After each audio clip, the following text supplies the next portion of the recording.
Նա 2 տարի փորձարկում էր տղամարդկանց, հավատալով, որ ոչ ոք չի սիրի իրեն այնպիսին, ինչպիսին ինքն իրականում էր։ Բայց ամեն ինչ փոխվում է, երբ մի սովորական տղամարդ նրա դուստրը լույս են սփռում զրահապատ սրտի վրա։ Միայն թե մի սխալը գրեթե կործանում է այս նոր հնարավորությունը, մինչ որ սերը որոշում է մնալ։ Մինչ այս անհավանական պատմությունը լսելը, մի մոռացեք բաժանորդագրվել ալիքին ավելի հուզիչ պատմությունների համար։ Անահիտն այդ կեսօրին վերջին անգամ նայեց իր արտացոլանքին թանգարանի զուգարանի հայելու մեջ։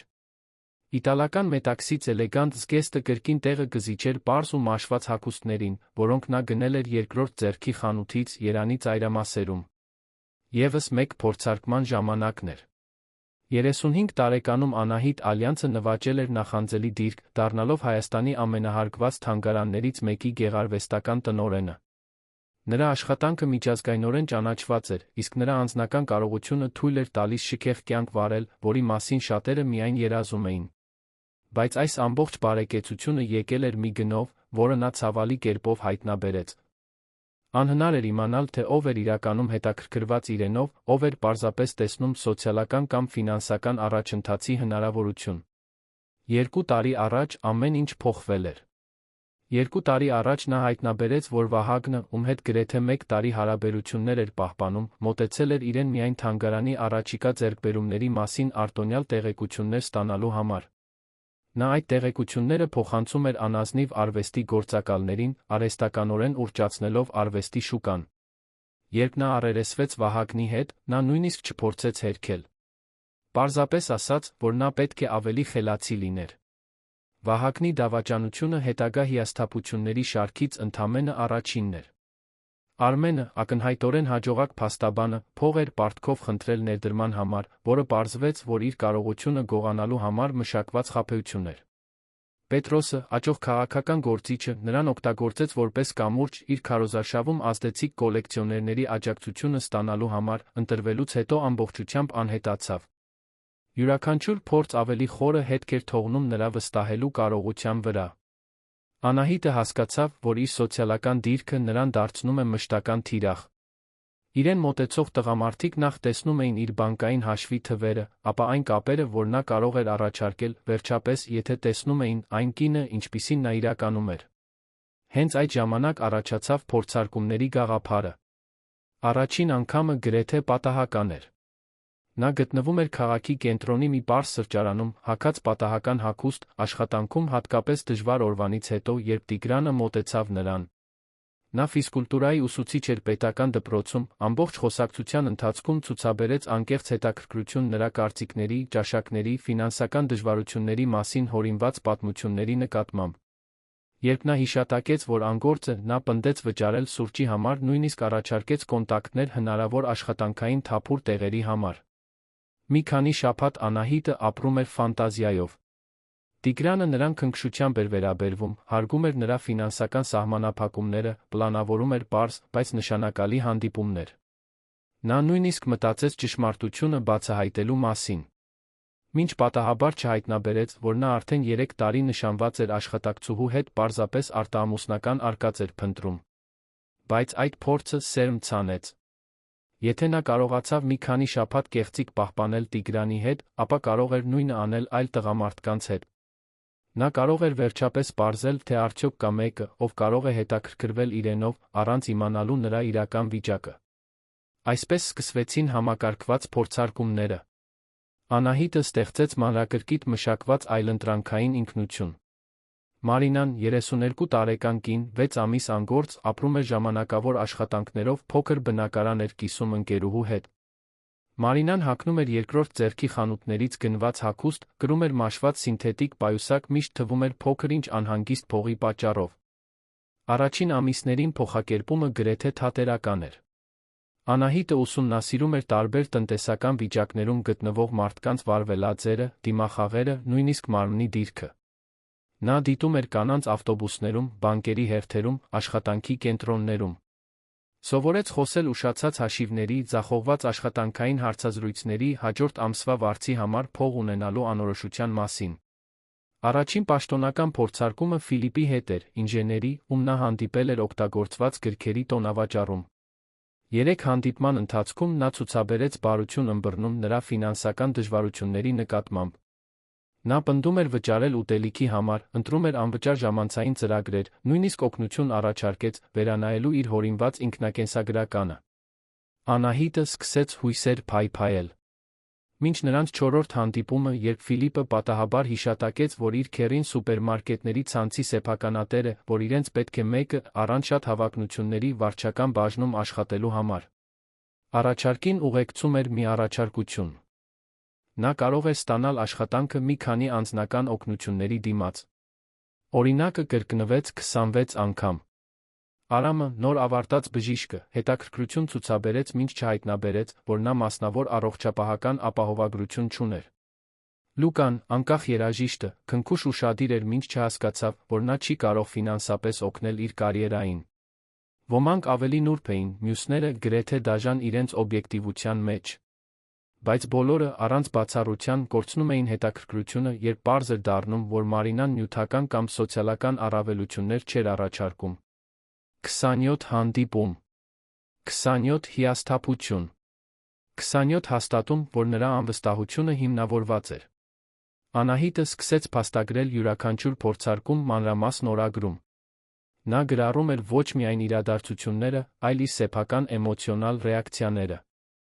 Առաջին էջերը դեռս հույսի հետքեր էին ցույց տալիս, փոքր դիտարկումներ քնքուշ ժեստերի կամ բարի խոսքերի մասին, որոնք նրան ստիպում էին հավատալ, որ միգուցե այս անգամ այլ կլինի։ Էջերի առաջանալուն զուգընթաց տոնը դառնում էր ավելի ու ավելի կլինիկական, գրեթե գիտական։ Նա տվյալներ էր հավաքում մարդկային բնույթի մասին, արդյունքները մշտապես հիասթափեցնող էին։ Նրա մոտ ընկերները չգիտեին փորձարկումների մասին։ Նրանց համար Անահիտը պարզապես որոշել էր կենտրոնանալ կարիերայի վրա, հարաբերությունների հետ կապված մի քանի վատ փորձերից հետո։ Նա ակտիվ սոցիալական կյանք էր վարում Երանի մշակութային շրջանակներում, մասնակցում էր բացման արարողությունների բարեգործական ընթրիքների, բայց խուսափում էր ցանկացած տեսակի ռոմանտիկ ներգրավվածությունից իր իրական աշխարհում։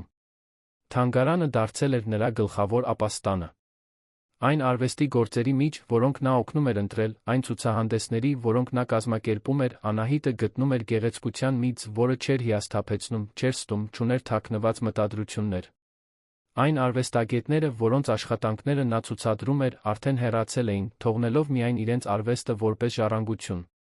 Դա մարդկային ստեղծագործականության հետ կապ հաստատելու անվտանգ միջոց էր, առանց մարդկային դավաճանության ռիսկի։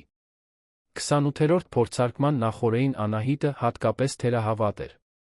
Օրինակներն այնքան կանխատեսելի էին դարձել, որ նա կարող էր կանխատեսել, թե որ պահին յուրաքանչյուր տղամարդ կբացահայտեր իր իրական մտադրությունները։ Ոմանք տում էին ընդամենը մեկ հանդիպում, մյուսները կարողանում էին շաբաթներով պահպանել կեղծիքը, բայց արդյունքը միշտ նույնն էր։ Այս անգամ նա ընտրել էր մի պարզ ճաշարան Երանի ծայրամասում, մի վայր, որտեղ նա, անշուշտ, չէր հանդիպի իր սոցիալական շրջանակի որևէ մեկին։ Միջավայրը պարզ էր, բայց մաքուր, հիմնականում հաճախում էին տարածաշրջանի աշխատողները։ Անահիտը ժամանեց նշանակված ժամից մի քանի րոպե շուտ, հագած մաշված ջինսե տաբատ բամբակյա բլուզ, որն արդեն տեսել էր ավելի լավ օրեր։ Հարութը ժամանեց ճիշտ ժամանակին, դեռ հագած էլեկտրոնային սարքավորումների սպասարկման ընկերության համազգեստը։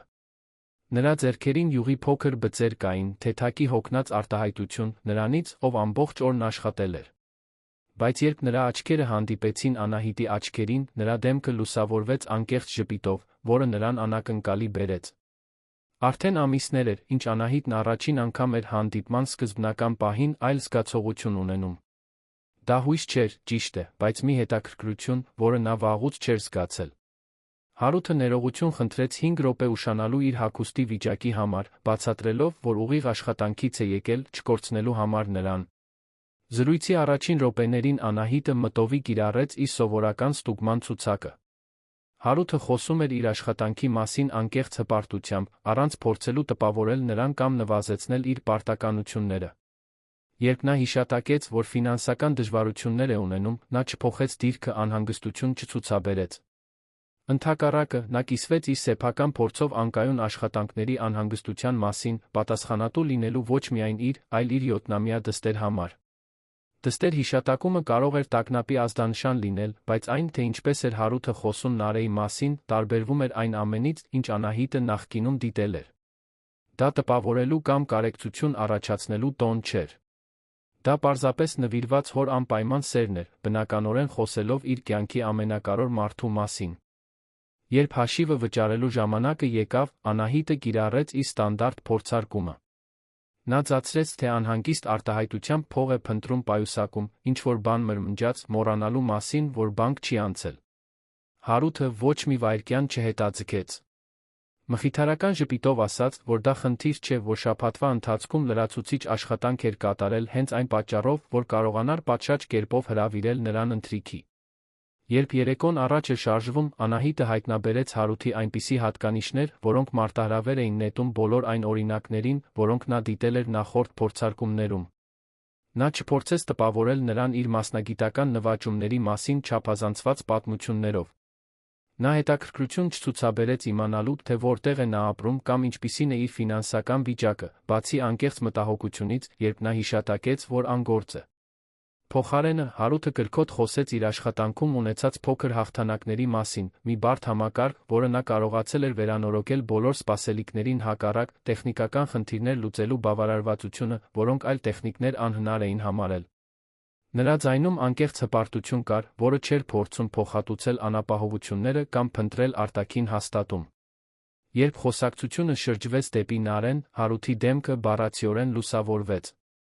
Նա պատմեց, թե ինչպես էր դուստրը որոշել, որ մեծանալով ուզում է լինել հնեաբան, բայց միայն հանգստյան օրերին, քանի որ շաբաթվա ընթացքում նա ուսուցիչ կլինի այլ երեխաներին դինոզավրերի մասին սովորեցնելու համար։ Մանկական տրամաբանությունը նրան անչափ զվարճացնում էր, նա խոսում էր Նարեի կրթական պլանների մասին այն մարդու լրջությամբ, ով իսկապես դստերը համարում էր ամբողջական անհատ, ոչ թե պարզապես իր ընդլայնումը։ Հատկապես հուզիչ էր այն, թե ինչպես էր Հարութը նկարագրում իր ջանքերը Նարեին կրթական փորձառություններ ապահովելու իրենց ֆինանսական սահմանափակումների շրջանակներում։ Նա ամեն շաբաթ օրերին նրան տանում էր գրադարան, որտեղ նա կարող էր մուտք ունենալ թանկարժեք գրքեր, որոնք իրենք չէին կարող գնել։ Նա ոչ պաշտոնական համագործակցություն էր հաստատել հարանության մի թոշակառու ուսուցչուհու հետ, ով Նարեին մասնավոր դասեր էր տալիս Հարութի կատարած տան փոքր վերանորոգումների դիմաց։ Այս ստեղծագործական ռազմավարությունները ցույց էին տալիս ոչ միայն հայրական նվիրվածություն, այլ գործնական խելք լուծումներ գտնելու կարողություն, որոնք խորապես տպավորեցին Անահիտին։ Հարութը չէր բողոքում իր ֆինանսական սահմանափակումներից, չէր փորձում ծածնել, թե դրանք գոյություն չունեն։ Փոխարենը, նա աշխատում էր իր իրականության շրջանակներում, առավելագույնի հասցնելու դստեր հնարավորությունները։ Խոսակցության ընդմիջման ժամանակ Անահիտը զգուշորեն դիտում էր Հարութին։ Նրա ներկայության մեջ կար ինչ-որ մխիթարական բան, որը գերազանցում էր ֆիզիկական տեսքը կամ մակերեսային հմայքը։ Դա էմոցիոնալ ամրություն էր, պահին լիովին ներկա լինելու որակ, առանց տպավորելու կամ նվաճելու անհանգստության։ Նա թվում էր անկեղծորեն հետաքրքրված ճանաչելու նրան, հարցեր տալու, որոնք ցույց էին տալիս, որ նա իրականում ուշադրություն էր դարձնում իր ասածին։ Երբ նա հիշատակեց արվեստի նկատմամբ իր ենթադրյալ կիրքը, մի բան, որը նա գրեթե պատահաբար ավելացրել էր Մարինայի պրոֆիլին, Հարութը չձացրեց գիտելիքներ, որոնք չուներ, չփորձեց թեմա փոխել։ Փոխարենը, նա անկեղծ հարցեր տվեց, թե ինչ տեսակի արվեստ է նա գնահատում, արդյոք կան տեղացի արվեստագետներ, որոնց աշխատանքը նա հիանում է, արդյոք երբեք ինքն է փորձել ինչ-որ բան ստեղծել։ Նրա հարցերը բացահայտեցին անկեղծ հետաքրքրություն իր սեփականից տարբեր փորձառությունների նկատմամբ, բացություն սովորելու այն թեմաների մասին, որոնցում նա տիրապետում էր։ Դա հենց այն ինտելեկտուալ խոնարհությունն էր, որը Անահիտը հազվադեպ էր գտնում, հատկապես այն տղամարդկանց շրջանում, ովքեր փորձում էին տպավորել նրան։ Երբ հաշիվը քննարկելու ժամանակը եկավ, այն բնականությունը, որով Հարութը ստանձնեց պատասխանատվությունը, ուշագրավ էր։ Չկար ոչ մի տատանում, բանակցություն կամ որևէ առաջարկ, որ Մարինան պետք է մասնակցեր, չնայած իր դժվարություններին։ Նա պարզապես ասաց, որ շաբաթվա ընթացքում լրացուցիչ աշխատանք էր կատարել հատուկ այն պատճառով, որ ցանկանում էր կարողանալ պատշաճ կերպով հրավիրել նրան։ Ժեստին ուղեկցում էր մի պարզ բացատրություն։ Նա հավատում էր, որ ով հրավեր է անում, պետք է պատրաստ լինի վճարել, որ անկախ նրա ֆինանսական վիճակից, նա ուզում էր, որ նա իրեն հարմարավետ լավ ընդունված զգա։ Այդ վերաբերմունքի մեջ ոչ մի ցուցադրություն չկար, պարզապես անկեղծությամբ կատարված հիմնական քաղաքավարություն։ Դա 28-րդ փորձարկումն էր, բայց առաջին անգամը 2 տարվա ընթացքում Անահիտն իրեն բռնացրեց, ցանկանալով, որ խոսակցությունը չավարտվի։ Ավելին, առաջին անգամ նա իրեն բռնացրեց, հարցնելով, թե արդյոք իսկապես ուզում էր, որ դա պարզապես մեկ փորձարկում լիներ։ Ճաշարանում խոսակցությունը տեց գրեթե 3 ժամ, շատ ավելին, քան Անահիտը պլանավորել էր։ Հարութը պատմություններ պատմելու բնական ձուն էր, որը նրան անկեղծորեն հետաքրքրում էր։ Նա խոսում էր իր դստեր Նարեի մասին այնպիսի մաքուր սիրով, որ նա իրեն բռնացրեց, անկամակ ժպտալիս։ Աղջիկը, ըստ նրա, դինոզավրերի նկատմամբ կրքի շրջանում էր պնդում էր ուղղել ցանկացած սխալ տեղեկություն, որը մեծահասակները կիսում էին այդ թեմայի շուրջ։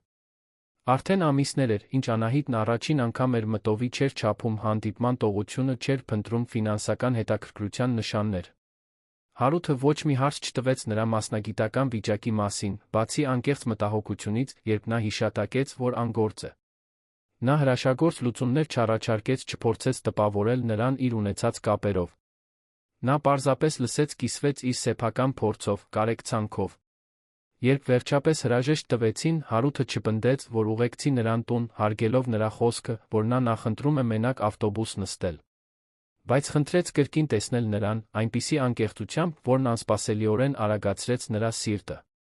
Անահիտն իրեն լսեց համաձայնելիս, նախքան որոշումն ամբողջությամբ մարսելը։ Հետդարձի ճանապարհին, Երանի ամենահեղինակավոր թաղամասերից մեկում գտնվող իր իրական բնակարան, Անահիտն իրեն տարօրինակ կերպով բաժանված էր զգում։ Տարիներ շարունակ նա զարգացրել էր իր զգացմունքները իր փորձարկումներից լիովին առանձնացնելու կարողությունը։ Մարինան կերպար էր, գործիք, պարզելու ճշմարտությունը այն տղամարդկանց մասին, ում նա ճանաչում էր։ Բայց Հարութի հետ սահմանները թվում էին ավելի քիչ հստակ։ Այդ գիշեր, առաջին անգամ փորձարկումների սկզբից ի վեր, նա անմիջապես գրառումներ չարեց իր օրագրում։ Փոխարենը, նա մնաց իր բնակարանի պատշգամբում, նայելով քաղաքի լույսերին, վերաիմաստավորելով խոսակցության յուրաքանչյուր պահը։ Այն, թե ինչպես էր Հարութը ծիծաղում իր կատակների վրա, այն նուրբ ձև, որով նա բացատրում էր իր աշխատանքի տեխնիկական հասկացությունները, հպարտ արտահայտությունը, երբ խոսում էր Նարեի դպրոցական նվաճումների մասին։ 3 օր անց Հարութը զանգահարեց։ Նա հաղորդագրություն չուղարկեց, չսպասեց սոցիալապես ընդունելի ժամանակին, կապ հաստատելու համար։ Նա պարզապես զանգահարեց, ասաց, որ մտածել է նրա մասին կցանկանար իմանալ, թե արդյոք նա կընդունի կիրակի օրը զբոսայգում զբոսնելու հրավերը։ Նա նշեց, որ Նարեին էլ կբերի, որ դա հնարավորություն կլինի նրա համար, ճանաչելու իր կյանքի ամենակարևոր մարդուն։ Անահիտը տատանվեց։ Դստեր հետ հանդիպելը նշանակում էր ներգրավվածության մի մակարդակ, որը նա երբեք չէր զգացել իր փորձարկումներում։ Երեխաներն ամեն ինչ բարդացնում էին։ Նրանք չափազանց անկեղծ էին, չափազանց ուղղակի, չէին հասկանում այն խաղերի նրբությունները, որոնք խաղում էին մեծահասակները։ Բայց մինչ նա կհրաժարվեր, իրեն լսեց ասելիս, որ հաճույքով կհանդիպի Նարեին։ Կիրակին եկավ մի անհանգստությամբ, որը Անահիտը չէր կարողանում լիովին հասկանալ։ Նա Մարինայի հագուստները ընտրեց ավելի մեծ ուշադրությամբ, քան սովորաբար, փնտրելով մի բան, որը հարմար կլիներ երեխայի հետ խաղալու համար, բայց որը պարտադրված չէր թվա։ Նա այգի հասավ նշանակված ժամից մի քանի րոպե շուտ, դիտելով մարգագետիններում խաղահրապարակներում սփռված ընտանիքներին։ Հարութը հասավ, ձեռքից բռնած մի աղջկա, ում շագանակագույն մազերը հավաքված էին 2 անհավասար հյուսերով, որոնք ակնհայտորեն ինքն էր արել։ Նարեն հագած էր տիրանոզավր Ռեքսի նկարով շապիկ կրում էր փոքրիկ ուսապարկ, որը կարծես պայթելու էր, այնքան լիքն էր։ Ծանոթացումն ի սկզբանե ամաչկոտ էր։ Նարեն թաքնվեց հոր ոտքերի հետում, զգուշավոր հետաքրքրությամբ դիտելով Անահիտին։ Բայց երբ Անահիտը կռացավ, աղջկա հասակին հավասարվելու մեկնաբանեց շապիկի դինոզավրի մասին, Նարեի աչքերը լուսավորվեցին։ Հաջորդ 20 րոպեի ընթացքում Անահիտը մանրամասն դաս ստացավ թերոպոդների սաուրոպոդների տարբերության մասին, ուղեկցվող ոգորված ժեստային ցուցադրություններով։ Հարութը դիտում էր փոխազդեցությունը զվարճալի ժպիտով, երբեմն ուղղելով միայն ամենաֆանտաստիկ փաստերը, որոնք Նարեն ավելացնում էր գիտական բացատրություններին։ Այն, ինչ սկսվեց որպես պարզ զբոսանք այգում, վերածվեց ամբողջ կեսօրվա բացահայտումների։ Նարեն պնդեց ցույց տալ իր սիրելի խաղահրապարակը, ապա ուզեց Մարինային սովորեցնել ծաղիկներով թնոցներ պատրաստել, վերջապես համոզեց մեծահասակներին մասնակցել իմպրովիզացված գանձ որսին, որտեղ բոլոր գանձերը հետաքրքիր ձերի քարեր էին։ Անահիտը զարմացավ այն հեշտությամբ, որով նա հարմարվեց երեխայի ռիթմին։ Կար ինչ-որ ազատարար բան Նարեի պարզ ու ուղղակի տրամաբանությանը հետելու մեջ, առանց թաքնված մտադրությունների կամ թաքնված օրակարգերի։ Աղջիկն իրեն հավանում էր կամ չէր հավանում, հետաքրքրություն կամ ձանձրույթ էր ցուցաբերում, անկեղծ հարցեր էր տալիս, առանց փորձելու մանիպուլացնել պատասխանները։ Կեսօրվա ընթացքում նա դիտում էր Հարութին, ինչպես էր նա շփվում դստեր հետ։ Անսահման համբերություն կար այն ձի մեջ, թե ինչպես էր նա պատասխանում անվերջ հարցերին, անկեղծ ուրախություն, երբ Նարեն նոր բան էր հայտնաբերում, կատարյալ հավասարակշռություն սահմաններ սահմանելու ազատություն թույլ տալու միջ։ Պարզ էր, որ նրա ամբողջ կյանքը պտտվում էր աղջկա բարեկեցության շուրջ, բայց առողջ սիրող ձով, ոչ թե խեղդող։ Երբ Նարեն վազեց սահնակով խաղալու, Հարութը Անահիտը մի քանի րոպե մենակ մնացին։ Նա խոսեց դստերին մենակ դաստիարակելու պատասխանատվության մասին, այն վախերի ուրախությունների մասին, որոնք դա բերում էր։ Նա Նարեի մորը հիշատակեց միայն հակիրճ, բացատրելով, որ նրանք բաժանվել էին, երբ աղջիկը շատ փոքր էր, որ նրանք պահպանում էին քաղաքավարի հարաբերություններ, կենտրոնացած երեխայի բարեկեցության վրա։ Անահիտն իրեն լսեց հարցեր տալիս, որոնք դուրս էին գալիս Մարինայի սովորական սցենարից։ Նա իսկապես ուզում էր իմանալ Հարութի արջ ծառացած մարտահրավերների մասին, Նարեի ապագայի մասին, իր երազանքների մասին, այն մասին, թե ինչպես էր նա հավասարակշռում աշխատանքը հայրությունը։ Կարծես նրա մի մասը, որը քնած էր տարիների փորձարկումների հիասթափությունների ընթացքում, նորից արթնանում էր։ Երեկոյի վերջում, երբ սկսեցին հետ քայլել, Նարեն ամբողջովին բնականաբար բռնեց Անահիտի ձեռքը։ Աղջիկը ամբողջ ճանապարհին անդադար խոսում էր դինոզավրերի մասին, որոնք տեսել էր գիտության թանգարանում նախորդ ամիս, հարցեր տալով այլ թանգարանների մասին, որոնք Մարինան կարող էր ճանաչել։ Այդ պահին Անահիտը ստամոքսում սեղմում զգաց։ Նարեն այդքան ոգորությամբ խոսում էր թանգարանների մասին, նա անսահման շատ բան գիտեր այդ թեմայի մասին, քան երբեք կարող էր բացահայտել որպես Մարինա։ Նա ցանկացավ պատմել այն հատուկ ցուցահանդեսների մասին, որոնք իր թանգարանը պատրաստում էր, այն հազվագյուտ նմուշների մասին, որոնք նա օգնել էր ձեռք բերել, արվեստի մշակույթի մի ամբողջ աշխարհի մասին, որը նա կարող էր բացել այդ հետաքրքրասեր երեխայի համար։ Բայց չէր կարող։ Դեռ ոչ։ Երբ հրաժեշտ տվեցին, Հարութս մեկ անգամ չպնդեց, որ ուղեկցի նրան։ Բայց այս անգամ թույլտվություն խնդրեց գրկելու նրան։ Դա պարզ, հարգալից գրկախառնություն էր, որը տեց ընդամենը մի քանի վայրկյան, բայց որը Անահիտին թողեց ջերմության զգացում, որը պահպանվեց ամբողջ հետդարձի ճանապարհին։ Այդ գիշեր նա վերջապես գրառումներ արեց իր օրագրում, բայց դրանք տարբերվում էին բոլոր մյուսներից։ Կասկածելի վարքագծի սառը վերլուծությունների փոխարեն, նա գրեց Նարեի ժպիտի մասին, երբ նա սիրտ ձով քար հայտնաբերեց, Հարութի համբերության մասին, երբ դուստրը պնդեց նույն կատակը 3 անգամ պատմել, այն տարօրինակ զգացումի մասին, որ իրեն ավելի մեծ բանի մասնիկ է զգում, քան ինքը։ Հաջորդ շաբաթ Հարութը 2 հաղորդագրություն ուղարկեց։ Առաջինը Նարեի լուսանկարն էր, ծաղկե թնոցներից մեկով, որոնք նրանք միասին էին պատրաստել, ուղեկցվող տեղեկությամբ, որ աղջիկը պնդել էր կրել այն դպրոցում պատմել բոլոր ընկերներին հայրիկի նոր ընկերուհու մասին։ Երկրորդը հրավեր էր հաջորդ շաբաթ օրը տեղական արհեստների տոնավաճառին։ Անահիտն առանց տատանվելու համաձայնեց։ Տոնավաճառը փոքր էր ու հարմարավետ, անցկացվում էր Երանին մոտ գտնվող աշտարակ քաղաքի կենտրոնի մի հրապարակում։ Հարութը բացատրեց, որ պատահաբար է հայտնաբերել միջոցառումը, մտածել էր, որ Մարինային կարող են դուր գալ ցուցադրված ձեռագործ աշխատանքները։ Նրանք քայլում էին տաղավարների միջ, դիտելով գունավոր կերամիկա, ձեռքով ասեղնագործված գործվածքներ, ձեռագործ զարդեր։ Տաղավարներից մեկում տարեց արհեստավորուհին փոքր կավե քանդակներ էր վաճառում։ Նարեն հիացած մնաց մի գործից, որը ներկայացնում էր դինոզավրերի ընտանիք, պնդեց, որ հայրիկը գնի այն Մարինային նվիրելու համար։ Հարութը փորձեց բացատրել, որ նա գուցե տանը տեղ չունենա պահելու համար, բայց Անահիտը ընդհատեց, ասելով, որ հաճույքով կունենա քանդակը։ Երբ Հարութը գնաց վճարելու կտորի համար, Անահիտը մտածեց, թե որտեղ կտեղադրի այդ նվերը իր իրական բնակարանում։ Զգուշորեն ընտրված ժամանակակից արվեստի գործերի դիզայներական կահույքի միջ, կավե դինոզավրերի փոքրիկ ընտանիքը լիովին անտեղի կթվա։ Բայց ինչ-որ կերպ, դա կարևոր չէր։ Քանդակը պարզապես առարկա չէր, դա անկեղծ քնքշանքի խորհրդանիշ էր մի երեխայից, ով որոշել էր սիրել իրեն։ Տոնավաճառի ճաշարանում ճաշելիս Նարեն հարցրեց, թե արդյոք Մարինան ընտանիք ունի։ Հարցը Անահիտին անակնկալի բերեց։ Իր բոլոր նախորդ փորձարկումներում նա մշակել էր բարդ պատմություններ հորինված ընտանիքների մասին, միշտ այնպիսի տարրերով, որոնք արդարացնում էին նրա անապահով ֆինանսական վիճակը։ Բայց նայելով Նարեին, իր անկեղծ հետաքրքրասեր աչքերով, պատրաստված ստերը անտեղի թվացին։ Փոխարենը, նա խոսեց միայնության մասին։ Ասաց, որ եղբայրներ կամ մոտ ծնողներ չունի, որ երբեմն իրեն շատ մենակ է զգում աշխարհում։ Դա ամենամոտ ճշմարտությունն էր, որը նա կիսվել էր որպես Մարինա 2 տարվա փորձարկումների ընթացքում։ Նրա ծնողները մահացել էին դժբախտ պատահարում, երբ նա 25 տարեկան էր, նրան թողնելով զգալի կարողության ժառանգորդ, բայց լիովին մենակ աշխարհում։ Նարեն ուշադիր լսեց, ապա երեխաներին բնորոշ պարզությամբ հայտարարեց, որ Մարինան այլս կարիք չունի իրեն մենակ զգալու, քանի որ այժմ ուներ իրեն հայրիկին։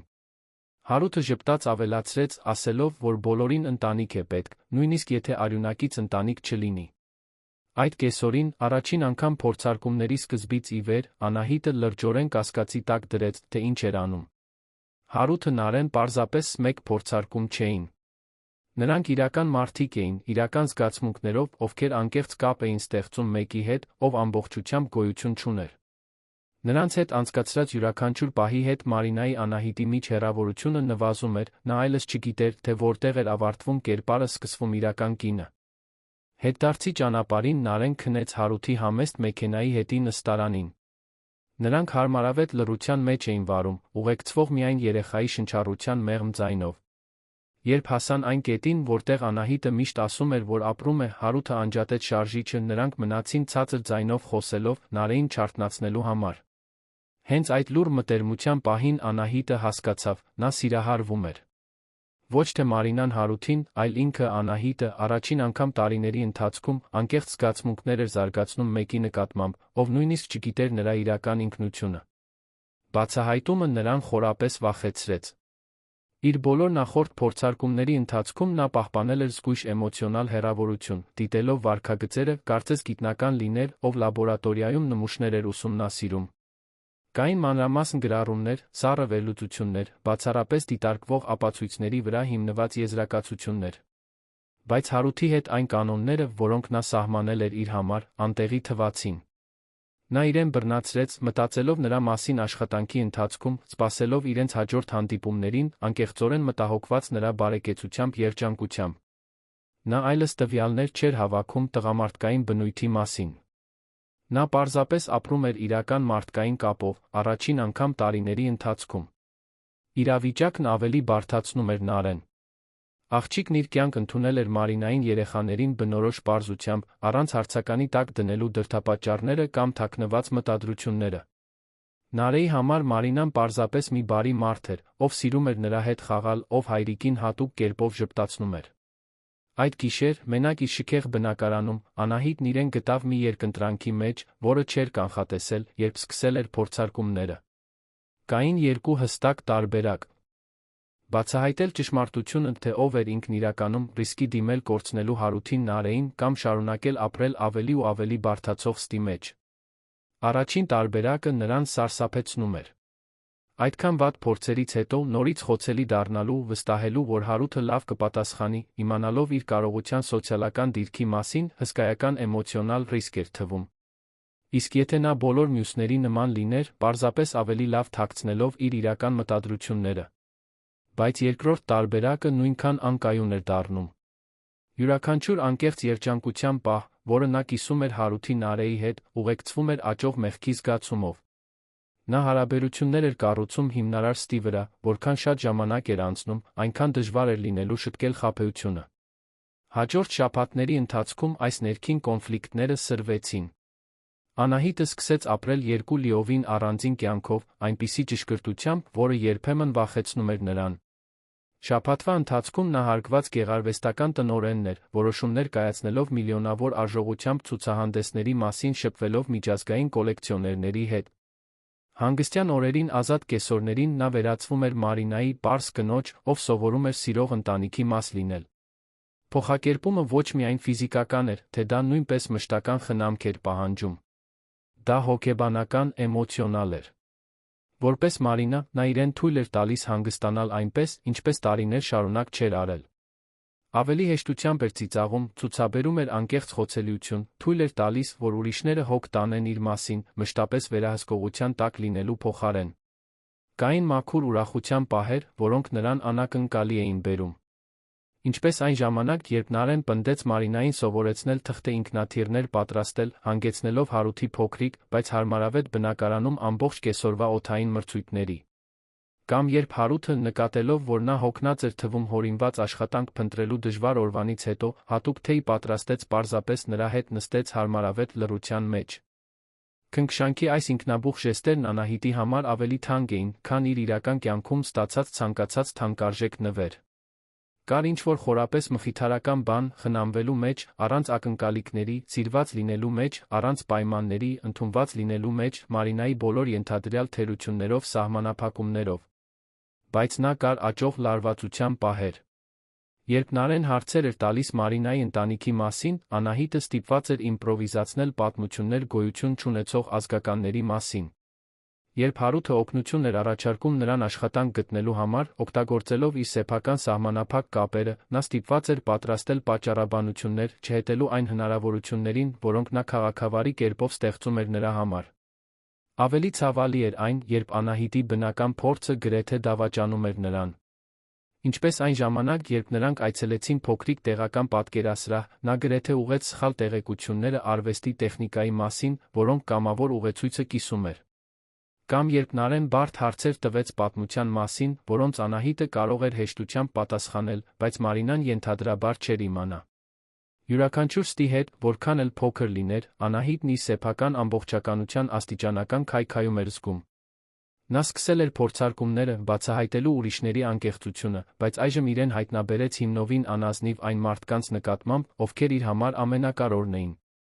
Հաջորդ 3 շաբաթվա ընթացքում Անահիտը լիովին նոր փորձառություն ապրեց։ Առաջին անգամ, փորձարկումների սկզբից ի վեր, նա անհամբեր սպասում էր յուրաքանչյուր հանդիպման, ոչ թե մարդկային բնույթի վերաբերյալ իր տեսությունները հաստատելու համար, այլ պարզապես Հարութի Նարեի հետ լինելու ուրախության համար։ Հանդիպումներն ավելի հաճախակի բնական դարձան։ Հարութը հրավիրեց նրան իմպրովիզացված պիկնիկի, իր բնակարանին մոտ գտնվող այգում, որտեղ Նարեն Մարինային սովորեցրեց օձ թռցնել, պնդեց, որ բոլորի համար գետնանուշի կարագով սենդվիչներ պատրաստի։ Անահիտը զարմացավ խոտի վրա նստելու, անցնող ամպերին նայելու այն փիլիսոփայական դիտարկումները լսելու պարզ հաճույքից, որոնք կարող էր անել միայն 7-ամյա երեխան։ Այդ պահերին նա իրեն բռնացրեց, լիովին մոռանալով իր իրական կյանքի մասին։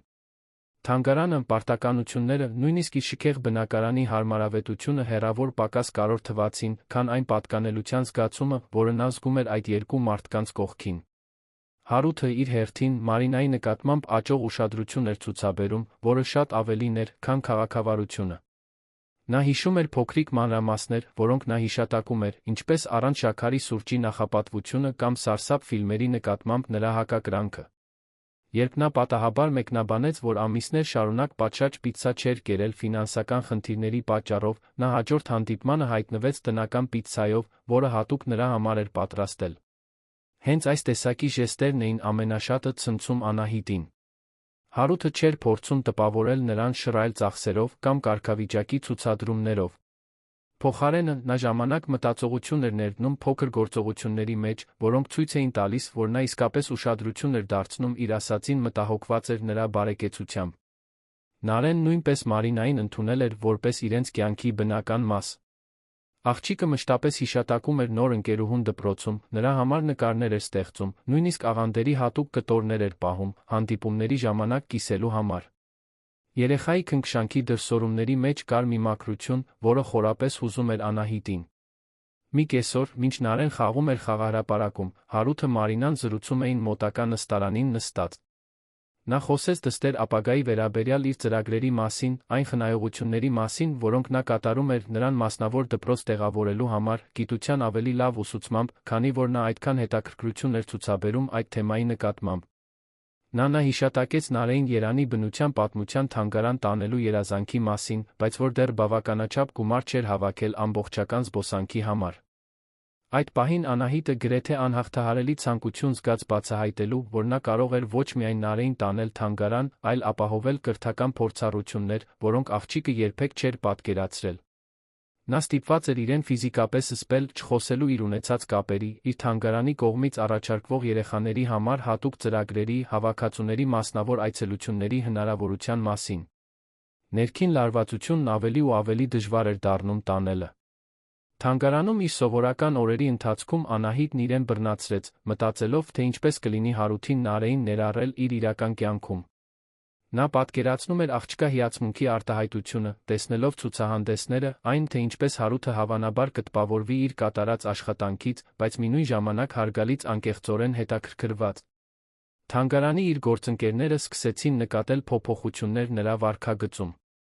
Անուշը, իր ամենամոտ օգնականը, մեկնաբանեց, որ նա ավելի հանգիստ էր թվում, ավելի քիչ լարված, քան վերջին տարիներին։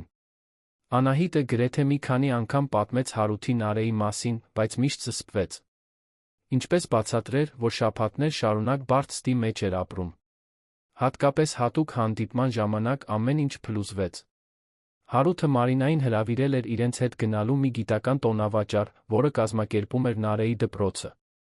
Աղջիկը բուսակեր դինոզավրերի մասին նախագիծ էր պատրաստել, անհամբեր սպասում էր իր աշխատանքը հայրիկի հատուկ ընկերուհուն ցույց տալուն։ Անահիտը միջոցառմանը եկավ, հագած Մարինայի ամենազգուշորեն ընտրված հագուստը։ Մի պարզ բամբակյա կիսաշրջազգեստ երկարատ բլուզ, թաքցնելու համար Patek Philippe ժամացույցը, որը նա մոռացել էր հանել կեսօրվա շտապողականության մեջ։ Դա հազվագյուտ կտոր էր, գնահատված ավելի քան 200,000 դրամ, որը նա ստացել էր երախտապարտ կոլեկցիոներից, թանգարանի համար հաջող ձեռքբերումից հետո։ Տոնավաճառը աշխույժ էր, լի ընտանիքներով։ Նարեն Մարինային առաջնորդեց տաղավարից տաղավար, հպարտորեն բացատրելով իր նախագիծը, խելացի հարցեր տալով գործընկերների աշխատանքների մասին։ Հարութը դիտում էր նրանց փոխազդեցությունը մշտական ժպիտով, ակնհայտորեն ուրախ, տեսնելով իր դստերը այդքան հարմարավետ ոգորված։ Նարեի ներկայացման ժամանակ աղջիկը ոգորված ժեստեր էր անում, բացատրելու բրաքիոզավրերի դիպլոդոկների պարանոցների տարբերությունը։ Մի հատկապես լայն շարժումով նա անզգուշորեն դիպավ Անահիտի ձեռքին, ստիպելով բլուզի թը մի քանի սանտիմետր բարձրանալ։ Հարութը, ով ուշադրություն էր դարձնում դստեր վրա, նկատեց ինչ-որ փայլուն բան Մարինայի դաստակին։ Նրա աչքերը, որոնք մարզված էին ճշգրիտ էլեկտրոնային սարքավորումներ, նուրբ տեխնիկական դետալներ ճանաչելու համար, ավտոմատ կերպով կենտրոնացան առարկայի վրա։ Այն, ինչ նա տեսավ, նրան լիովին անշարժ թողեց։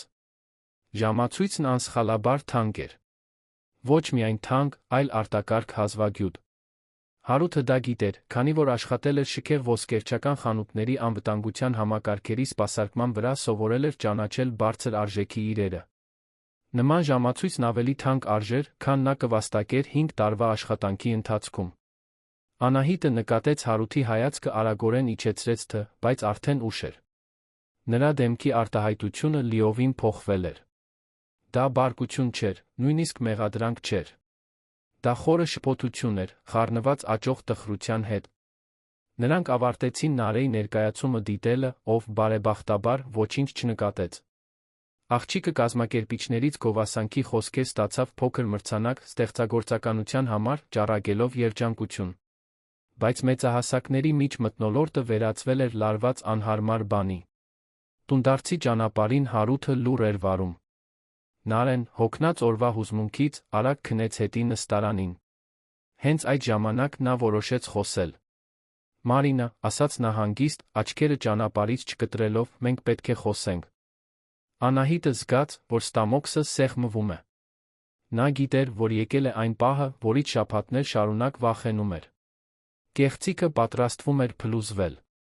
Հարութը կանգնեցրեց մեքենան այն վայրի դիմաց, որտեղ նա միշտ ասում էր, որ ապրում է։ Անջատեց շարժիչը, շրջվեց, ուղղակիորեն նայելու նրան։ Նրա աչքերը, որոնք սովորաբար ջերմ էին ու հյուրընկալ, լուրջ էին ու վիրավորված։ Ժամացույցը, ասաց նա պարզապես։ Ո՞վ եք դուք իրականում։ Անահիտը փորձեց հերքել։ Ասաց, որ ժամացույցը կեղծիք էր, հեռավոր մորաքրոջից անարժեք ժառանգություն, ցանկացած բան, որը կարող էր պահպանել Մարինայի տարբերակն անձեռնմխելի։ Բայց Հարութը դանդաղ գլխով արեց։ Ես 10 տարի աշխատում եմ ճշգրիտ սարքավորումների հետ, ասաց նա։ Ես գիտեմ, թե ինչպես ճանաչել իսկական Patek Philippe-ը, երբ տեսնում եմ այն։ Այդ ժամացույցն ավելի թանկ է, քան իմ տունը, Մարինա։ Կամ սա նույնիսկ ձեր իսկական անունը չէ։ Մեղադրանքը արվեց առանց ագրեսիայի, բայց խորը տխրությամբ, որն Անահիտի համար ավելի ցավալի էր, քան ցանկացած բղավոց կարող էր լինել։ Հարութը բարկացած չէր։ Նա հիասթափված էր, ցավեցրած։ Նա փորձեց բացատրել, սկսեց մի քանի նախադասություններ, որոնք չկարողացավ ավարտել։ Ինչպես կարող էր պատմել փորձարկումների մասին, տարիների հիասթափությունների մասին, իր սիրտը պաշտպանելու անհրաժեշտության մասին, առանց լիովին մանիպուլյատիվ հնչելու։ Ինչպես բացատրել, որ դա սկսվել էր որպես փորձ, բայց վերածվել էր իրական սարսափելի բանի։ Հարութը նրան նրբորեն ընդհատեց. «Մարինա, կամ ինչ էլ լինի ձեր անունը, ես չգիտեմ, թե ինչ խաղ եք խաղում, բայց ես դուստր ունեմ պաշտպանելու։ Նարեն շատ կապվեց ձեզ հետ։ Նա ամեն օր խոսում է ձեր մասին, նկարում է ձեզ երկուսիդ միասին, հարցնում է, թե երբ է նորից տեսնելու Մարինա մորաքրոջը։ Նրա ձայնը թեթակի խզվեց, դստեր մասին հիշատակելիս։ Ես չեմ կարող թույլ տալ, որ որե անկայուն կամ այնպիսին, ով իրեն այն չի ներկայացնում, ինչ կա, մտնի նրա կյանք։ Նարեն արդեն գործնականում կորցրել է մորը։ Ես չեմ կարող թույլ տալ, որ նա կապվի մեկ ուրիշի հետ, ով կարող է անհետանալ կամ ով կարևոր բան է թաքցնում։ Անահիտը զգաց, որ արցունքներն այրում են իր աչքերը։ Առաջին անգամ տարիների ընթացքում դրանք բարկության կամ հիասթափության արցունքներ չէին, այլ անկեղծ զղջման։ Ոչ թե այն բանի համար, ինչ նա հայտնաբերել էր Հարութի մասին, այլ այն բանի համար, ինչ նա արել էր Նարեի հետ։ Աղջիկն իր քնքշանքն անպայմանորեն առաջարկել էր, նա ընդունել էր այդ թանկարժեք նվերը, հիմնված ստի վրա։ Հարութ, ասաց նա դողդոջուն ձայնով, ես կարող եմ ամեն ինչ բացատրել։ Ինձ պարզապես մի փոքր ժամանակ է պետք, նա նորից գլխով արեց։ Ինձ հիմա հեռավորություն է պետք, ասաց նա։ Ես պետք է պաշտպանեմ իմ դստերը, պետք է հասկանամ, թե ինչ է կատարվում։ Ես այլս չգիտեմ, թե ինչին հավատալ։ Անահիտը լուռ իջավ մեքենայից։ Նախքան դուռը փակելը, նա վերջին անգամ նայեց Նարեին, ով խաղաղ քնած էր հետի նստարանին, ծաղկե թնոցներից մեկով, որոնք նրանք միասին էին պատրաստել, դեռս կապված նրա փոքրիկ դաստակին։ Պատկերը կոտրեց նրա սիրտը։ Հարութը գործի դրեց մեքենան հեռացավ, հետ չնայելով։ Անահիտը մի քանի րոպե կանգնած մնաց մայթին, դիտելով, թե ինչպես մեքենայի հետի լույսերը անհետանում են հեռվում։ Առաջին անգամ փորձարկումների սկզբից ի վեր, նա գտել էր հենց այն, ինչ փնտրում էր։ Մի իսկապես լավ տղամարդ, ով հոգ էր տանում իր մասին այն բանի համար, ինչ նա կարծում էր, որ նա էր։ Եվ նա կորցրել էր ամեն ինչ իր սեփական կեղծիքի պատճառով, որը ստեղծել էր իրեն պաշտպանելու համար։ Այդ գիշեր, իրական բնակարանում, շրջապատված իր կյանքի առաջարկած ամբողջ շքեղությամբ, Անահիտն իրեն ավելի մենակ էր զգում, քան երբե զգացել էր։ Պատերին կախված բոլոր արվեստի գործերը, բոլոր թանկարժեք կահույքը, ամբողջ ֆինանսական անվտանգությունը դատարկ թվացին, համեմատած այն պատկանելության զգացումի հետ, որը նա զգացել էր Հարութի Նարեի հետ այգու խոտի վրա նստած։ Նա նայեց դինոզավրերի փոքրիկ քանդակին, որը Նարեն պնդել էր գնել իր համար, այժմ զգուշորեն տեղադրված իր դարակում, ժամանակակից արվեստի գործերի մեջ, որոնք հազարավոր անգամ ավելի թանկ էին։ Դա իր ամբողջ տան միակ առարկան էր, որը տրվել էր մաքուր սիրով, առանց որևէ բանի ակնկալիքի։ Եվ նա դեն էր նետել այս ամենը, չկարողանալով բավականաչափ վստահել, ի սկզբանե անկեղծ լինելու համար։ Բնակարանը, որը միշտ եղել էր նրա ապաստանը, այժմ թվում էր իր սեփական պարանոյայի դամբարան։ Յուրաքանչյուր թանկարժեք առարկա, յուրաքանչյուր զգուշորեն ընտրված արվեստի գործ, յուրաքանչյուր դիզայներական կահույք ներկայացնում էր այն արգելքները, որոնք նա կառուցել էր իր անկեղծ մարդկային կապերի մեջ։ Իրոնիան դաժան էր։ Նա հարստություն կարգավիճակ էր կուտակել, իրեն պաշտպանելու համար, բայց այդ նույն պաշտպանությունները դարձան այն բանտերը, որոնք խանգարում էին նրան զգալ իրական սեր։ Հարութի կողմից ժամացույցի հայտնաբերումից հետո հաջորդող օրերին Անահիտը փորձեց պահպանել իր սովորական ռեժիմը թանգարանում, բայց դժվարանում էր կենտրոնանալ նույնիսկ ամենապարզ առաջադրանքների վրա։ Անուշը մի քանի անգամ մեկնաբանեց նրա շեղվածության մասին, հարցնելով, թե արդյոք նա լավ է զգում իրեն, կամ արդյոք ինչ-որ բան է անհանգստացնում նրան։ Գրեթե անհաղթահարելի էր Անուշին ամբողջ իրավիճակի մասին պատմելու գայթակղությունը։ Նրա օգնականը իր մասնագիտական կյանքի այն քիչ մարդկանցից էր, ում հետ նա անկեղծ ընկերության մոտ էր։ Անուշը նրան ճանաչում էր տարիներ շարունակ, տեսել էր, թե ինչպես է Անահիտը նախկինում դժվար ժամանակներ անցել, ուներ գործնական իմաստություն, որը կարող էր օգնել։ Բայց ինչպես բացատրեր, որ 2 տարի շարունակ տղամարդկանց փորձարկել էր բարդ ստերի միջոցով։ Ինչպես խոստովաներ, որ գտել էր հենց այն, ինչ փնտրում էր, բայց կորցրել էր ամեն ինչ իր սեփական անվստահության անկեղծ չլինելու պատճառով։ Խոսքերը անտեղի թվացին, արտահայտելու համար այն իրավիճակի բարդությունը, որը նա ինքն էր ստեղծել։ Փոխարենը, Անահիտն ավելի խորը մտավ աշխատանքի մեջ, հաստատելով ցուցահանդեսները այնպիսի արագությամբ, որը զարմացրեց իր թիմին, վերանայելով առաջարկությունները այնպիսի մանրամասն ուշադրությամբ, որը մոտ էր մոլուցքին։ Կարծես, կորցնելով այն էմոցիոնալ կապը, որը նա սկսել էր գնահատել, նա փորձում էր փոխհատուցել մասնագիտական գերազանցության միջոցով։ Բայց նույնիսկ աշխատանքում Հարութի Նարեի հիշողությունները նրան հետապնդում էին։ Երբ նա վերլուծում էր ժամանակակից արվեստի գործեր, հիշում էր, թե ինչպես էր Հարութը անկեղծ հետաքրքրություն ցուցաբերում արվեստի վերաբերյալ իր կարծիքների նկատմամբ, խելացի հարցեր տալով, նույնիսկ եթե չէր ճանաչում թեման։ Երբ նա կազմակերպում էր կրթական ծրագրեր երեխաների համար, նա տեսնում էր Նարեին յուրաքանչյուր հետաքրքրասեր դեմքի մեջ, ով մասնակցում էր գործունեությանը։ Թանգարանը հատուկ ցուցահանդես էր կազմակերպում դինոզավրերի մասին բնության պատմության թանգարանի հետ համագործակցությամբ, Անահիտը չէր կարողանում աշխատել նախագծի վրա, առանց մտածելու, թե ինչպես Նարեն կուրախանար իրական բրածոներ, ամբողջական կմախքներ, իր սիրելի արարածների գիտական վերակառուցումներ տեսնելու հնարավորությունից։ Նա նույնիսկ մտածել էր Հարութին Նարեին անանուն տոմսեր ուղարկելու միջոց գտնելու մասին, բայց հասկացավ, որ դա պարզապես ստի մեկ այլ կլինի, իրավիճակները մանիպուլացնելու մեկ այլ միջոց, դրանց անկեղծորեն դիմակայելու փոխարեն։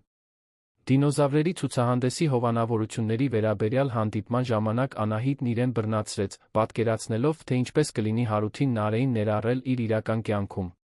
Նա պատկերացնում էր Հարութին որպես իր ընկեր ներկայացնելը սոցիալական միջոցառումներում, նա իրեն տեսնում էր Նարեին տանելիս էլեգանտ ռեստորաններում ընթրելու, նա պատկերացնում էր երեքով հանգստյան օրերն անցկացնելիս իր ամառանոցում։ Բայց նույնիսկ այս ֆանտազիաներում խնդիրներ էին առաջանում։ Ինչպես Հարութը կարձագանքեր, իմանալով իր հարստության չափը։ Ինչպես կզգար իրեն, լինելով մեկի ընկերը, ով մեկ ամսում վաստակում էր այն, ինչ նա վաստակում էր մի քանի տարվա ընթացքում։ Նարեն կհարմարվի այն արտոնությունների աշխարհին, որը Անահիտը կարող էր առաջարկել, թե դա կփոխեր նրա բնական ինքնաբուխ անհատականությունը։ Կային նա գործնական նկատառումներ, որոնց մասին նա խուսափել էր մտածել փորձարկումների ընթացքում։ Եթե նա բացահայտեր, թե ով էր ինքն իրականում, բամբասանքների մասնագիտացված ամբողջ մամուլը կհետաքրքրվեր նրա նոր հարաբերություններով։ Հարութը Նարեն կլուսանկարվեին, կհետաքննվեին, կվերածվեին հանրային հետաքրքրության առարկաների։ Այս հնարավորությունը նրան սարսափեցնում էր։ Այն բանի մի մասը, ինչ նա ամենաշատն էր սիրում Հարութի մեջ, նրա բնական գաղտնիությունն էր, պարզ պահերից ուրախություն գտնելու կարողությունը, առանց արտաքին հաստատման կարիքի։ Նարեն երջանիկ անհոգ երեխա էր, ով արժանի չէր հանրային ուշադրությանը ենթարկվելու պարզապես այն պատճառով, որ բախտ չուներ սիրահարվելու հարուստ մեկին։ Միգուցե, մտածեց Անահիտը իր ամենամութ պահերին, Հարութը ճիշտ էր հեռանալով։ Միգուցե նա իսկապես անկայուն էր, ոչ թե այն իմաստով, ինչ նա պատկերացնում էր, այլ էմոցիոնալ առումով անկայուն, տարիների անվստահության պարանոյայի պատճառով։ Միգուցե նա Նարեն արժանի էին ավելի պարզ, ավելի ուղղակի մեկին, ով կարող էր սիրել առանց բարդությունների։ Այս մտածելակերպը նրան հանգեցրեց ինքնաքննադատության պահերի, որոնք էլ ավելի կործանարար էին։ Նա սկսեց կասկածի տակ դնել ոչ միայն իր վերջին որոշումները, այլ կյանքի նկատմամբ իր ամբողջ մոտեցումը վերջին տարիներին։ Նա տպավորիչ կարիերա էր կառուցել, զգալի հարստություն էր կուտակել, մասնագիտական հարգանք էր ձեռք բերել, բայց ինչի համար։ Որպեսզի մենակ ապրի մի գեղեցիկ բնակարանում, շրջապատված թանկարժեք իրերով, բայց առանց որևէ մեկի, ում հետ կկիսեր անկեղծ ուրախություններ։ Դինոզավրերի փոքրիկ քանդակը, որը Նարեն պնդել էր գնել իր համար, դարձավ այն ամենի ցավալի խորհրդանիշը, ինչ նա կորցրել էր։ Դա իր ամբողջ բնակարանի միակ առարկան էր, որը տրվել էր մաքուր սիրով, առանց ակնկալիքների, առանց թաքնված մտադրությունների։ Եվ նա դավաճանել էր այդ սերը ստերի միջոցով։ Հաջորդ օրերն անցան ինքնաքննադատության զղջման մառախուղի մեջ։ Անահիտն իրեն թաղեց աշխատանքի մեջ այնպիսի ինտենսիվությամբ, որը անհանգստացրեց նույնիսկ նրա ամենանվիրված գործընկերներին։ Նա թանգարան էր գալիս սովորական ժամից շուտ հեռանում էր միայն այն ժամանակ, երբ անվտանգությունն իրեն գործնականում ստիպում էր հեռանալ։ Անուշը մի քանի անգամ փորձեց խոսել, հասկանալով, որ ինչ-որ բան այն չէ իր տնօրենի հետ։ Անահիտը, ով միշտ եղել էր պրոֆեսիոնալ, բայց հեռու, այժմ թվում էր լիովին էմոցիոնալ առումով բացակա։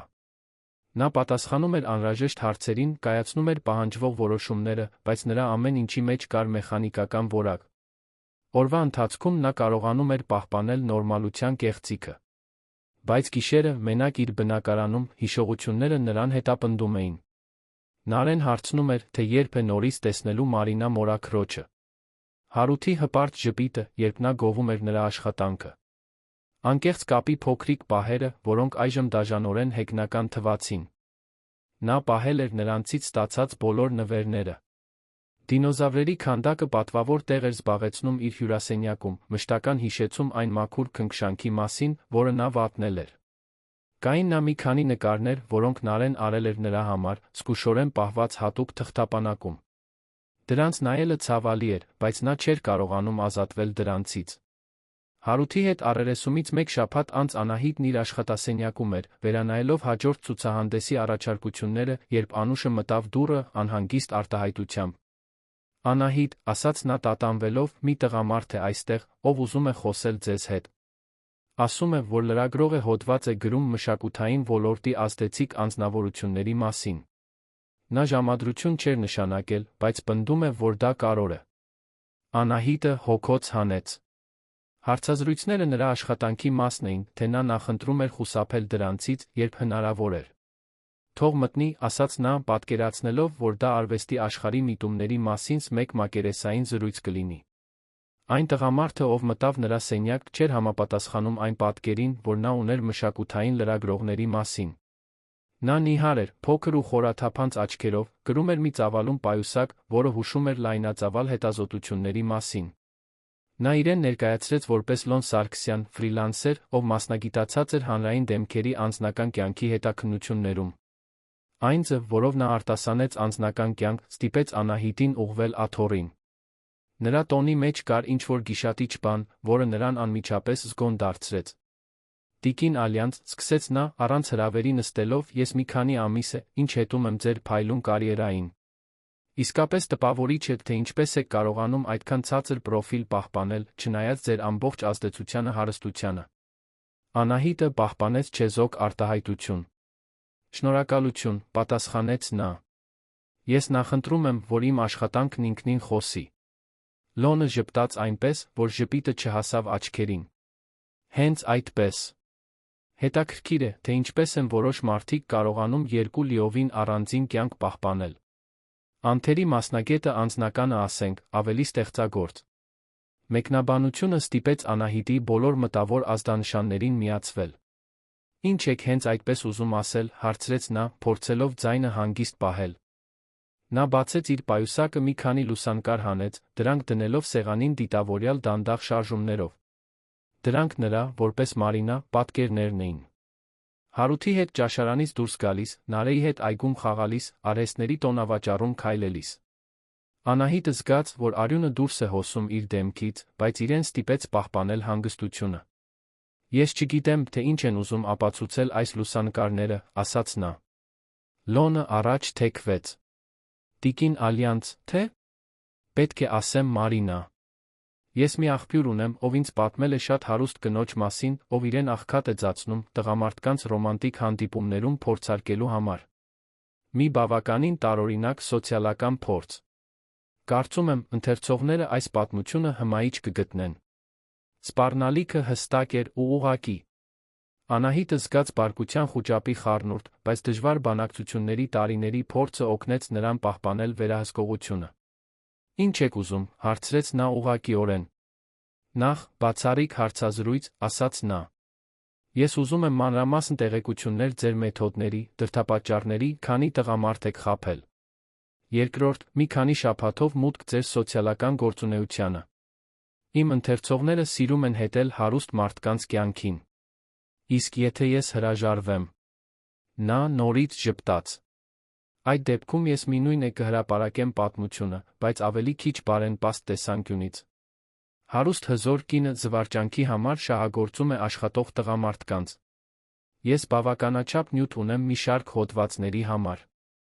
Անահիտը հասկացավ, որ իրեն շանտաժի են ենթարկում, բայց նա գիտեր, որ նման բացահայտումը կարող է կործանել ոչ միայն իր անձնական հեղինակությունը, այլ իր կարիերան։ Թանգարանը չէր կարող իրեն թույլ տալ տնօրեն ունենալ, ով ներգրավված էր սկանդալների մեջ։ Ինձ ժամանակ է պետք մտածելու համար, ասաց նա։ 48 ժամ, պատասխանեց Լոնը, լուսանկարները հավաքելով։ Դրանից հետո ես կհրապարակեմ ձեր համագործակցությամբ կամ առանց դրա։ Նրա հեռանալուց հետո Անահիտը մենակ մնաց իր սենյակում, զգալով, որ աշխարհն իր շուրջը փլուզվում է։ Նա ոչ միայն կորցրել էր Հարութին Նարեին իր ստերի պատճառով, այլ այժմ բախվում էր իր ամբողջ կյանքը հրապարակայնորեն խեղաթյուրված ձով բացահայտելու հնարավորությանը։ Նա օրվա մնացած մասն անցկացրեց, փորձելով կենտրոնանալ աշխատանքի վրա, բայց նրա միտքը լիովին շեղված էր։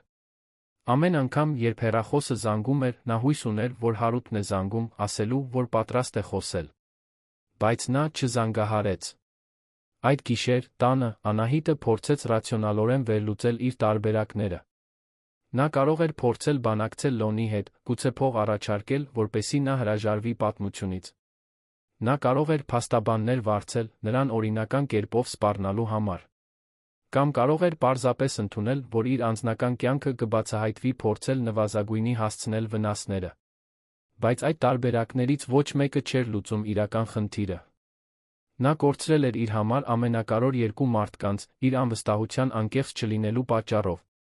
Լոնի այցելությունից երկրորդ օրը Անահիտն իր գրասենյակում էր, երբ Անուշը մտավ ավելի անհանգիստ արտահայտությամբ, քան սովորաբար։ «Անահիտ», ասաց նա, «հենց նոր տարօրինակ զանգ ստացա։ Մի տղամարդ ասաց, որ իր դուստրն անհետացել է, որ դուք էիք վերջին մարդը, ում նա հիշատակել էր»։ Նա հուսահատ էր թվում։ Անահիտի սիրտը կանգ առավ։ «Հարութը», հարցրեց նա, արդեն իմանալով պատասխանը։ Նա անունը չասաց, բայց թողեց համար։ Ասաց, որ շտապ է։ Դողդոջուն ձեռքերով Անահիտը հավաքեց համարը։ Հարութը պատասխանեց առաջին իսկ զանգին, նրա ձայնի տագնապը շոշափելի էր։ «Մարինա»։ Նարեն անհետացել է։ Նա այս առավոտ տնից դուրս է եկել, ասելով, որ հացատուն է գնում, չի վերադարձել։ Ես արդեն փնտրել եմ բոլոր այն վայրերում, որոնք կարող եմ պատկերացնել։ Ոստիկանությունն ահազանգվել է, բայց դուք էիք վերջին մարդը, ում նա հիշատակել էր երեկ։ Նա հարցնում էր, թե ինչու այլս չեք այցելում մեզ, արդյոք դա իր մեղքն էր։ Անահիտը զգաց, կարծես ստամոքսին հարվածել էին։ Նարեն անհետացել էր, ինչ-որ կերպ նա կապված էր միջադեպի հետ։ Մեղքը, որն արդեն խժռում էր նրան, էքսպոնենցիալ կերպով ուժեղացավ։ «Հարութ», ասաց նա, փորձելով ձայնը հաստատուն պահել, «ես կօգնեմ փնտրել»։ Որտեղ եք ապրում հստակորեն։ Առաջին անգամ նա տվեց իրական հասցեն։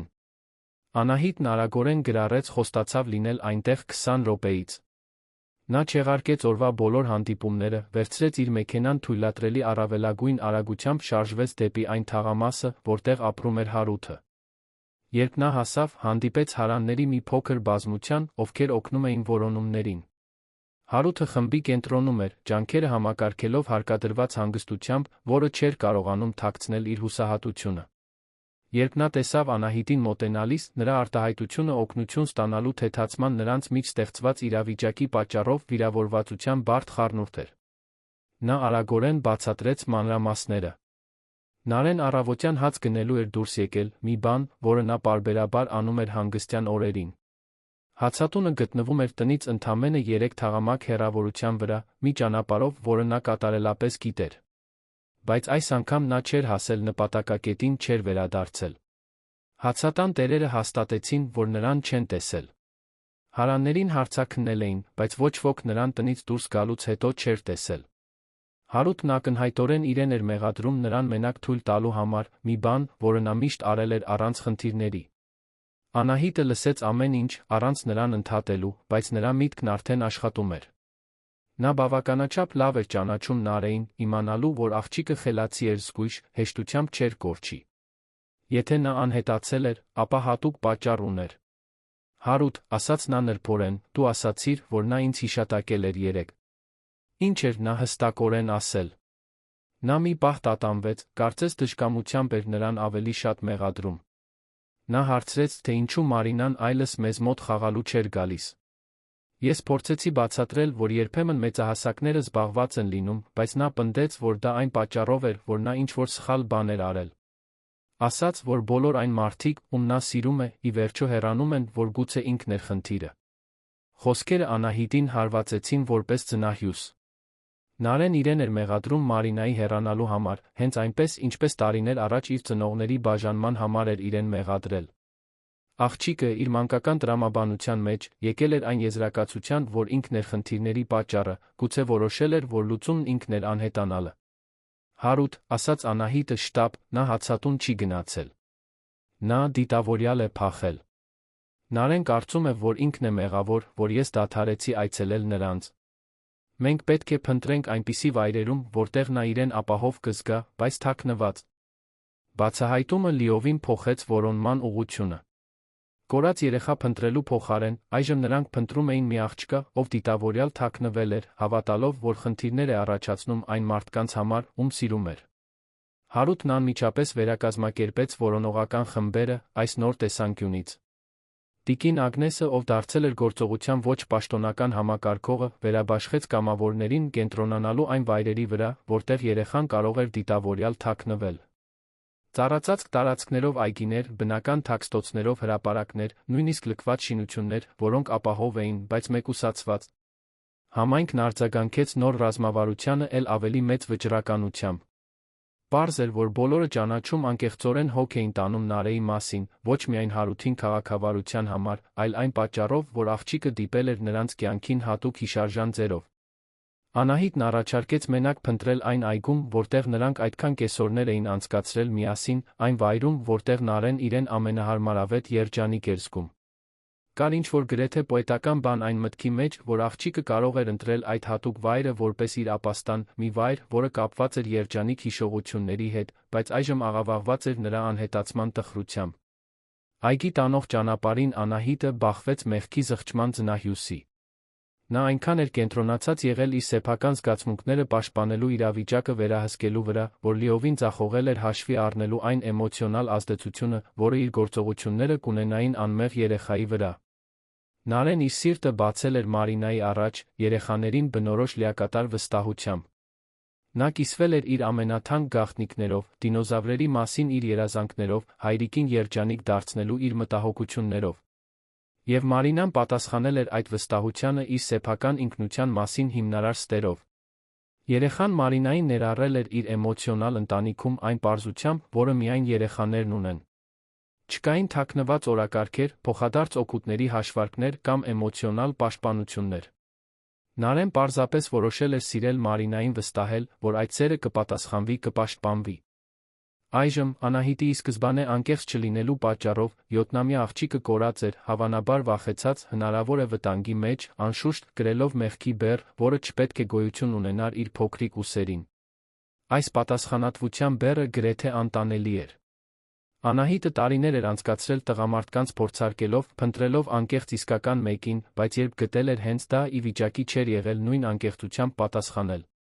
Ավելի վատ, նա անմեղ երեխայի էր ներգրավել իր ստերի ցանցում։ Այս նոր տեսանկյունից Անահիտը սկսեց վերաիմաստավորել այն վայրերը, որոնք Նարեն կարող էր ընտրել։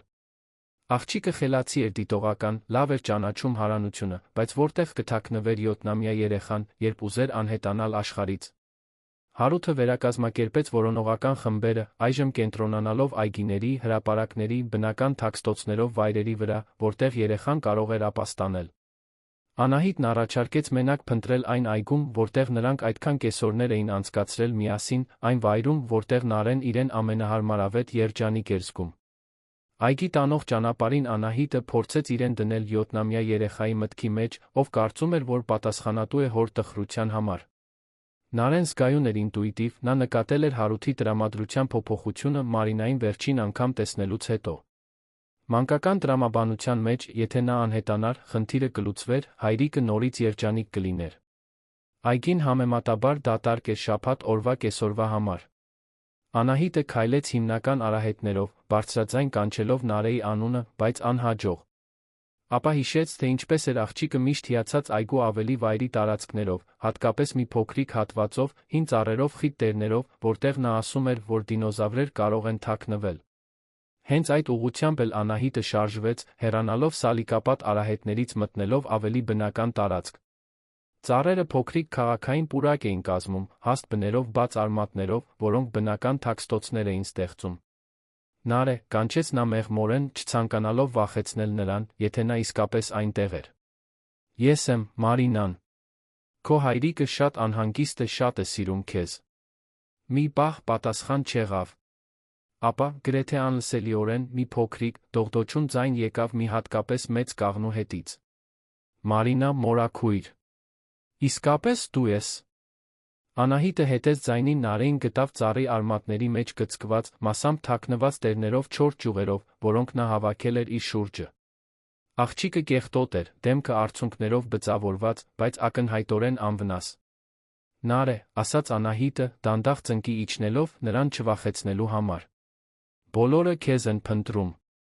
Քո հայրիկը շատ անհանգիստ է։ Աղջիկն անմիջապես չլքեց իր թակ ստոցը։ Փոխարենը, նա կարմիր աչքերով նայեց Անահիտին կոտրված ձայնով հարցրեց. Մարինա մորաքույր, եթե ես անհետանամ, հայրիկը կդադարի տխրել։ Հարցը հարվածեց Անահիտի սրտին։ Նա ավելի դանդաղ մոտեցավ նստեց խոնավ խոտի վրա, Նարէի հասակին հավասար, բայց հարգելով նրա տարածքը։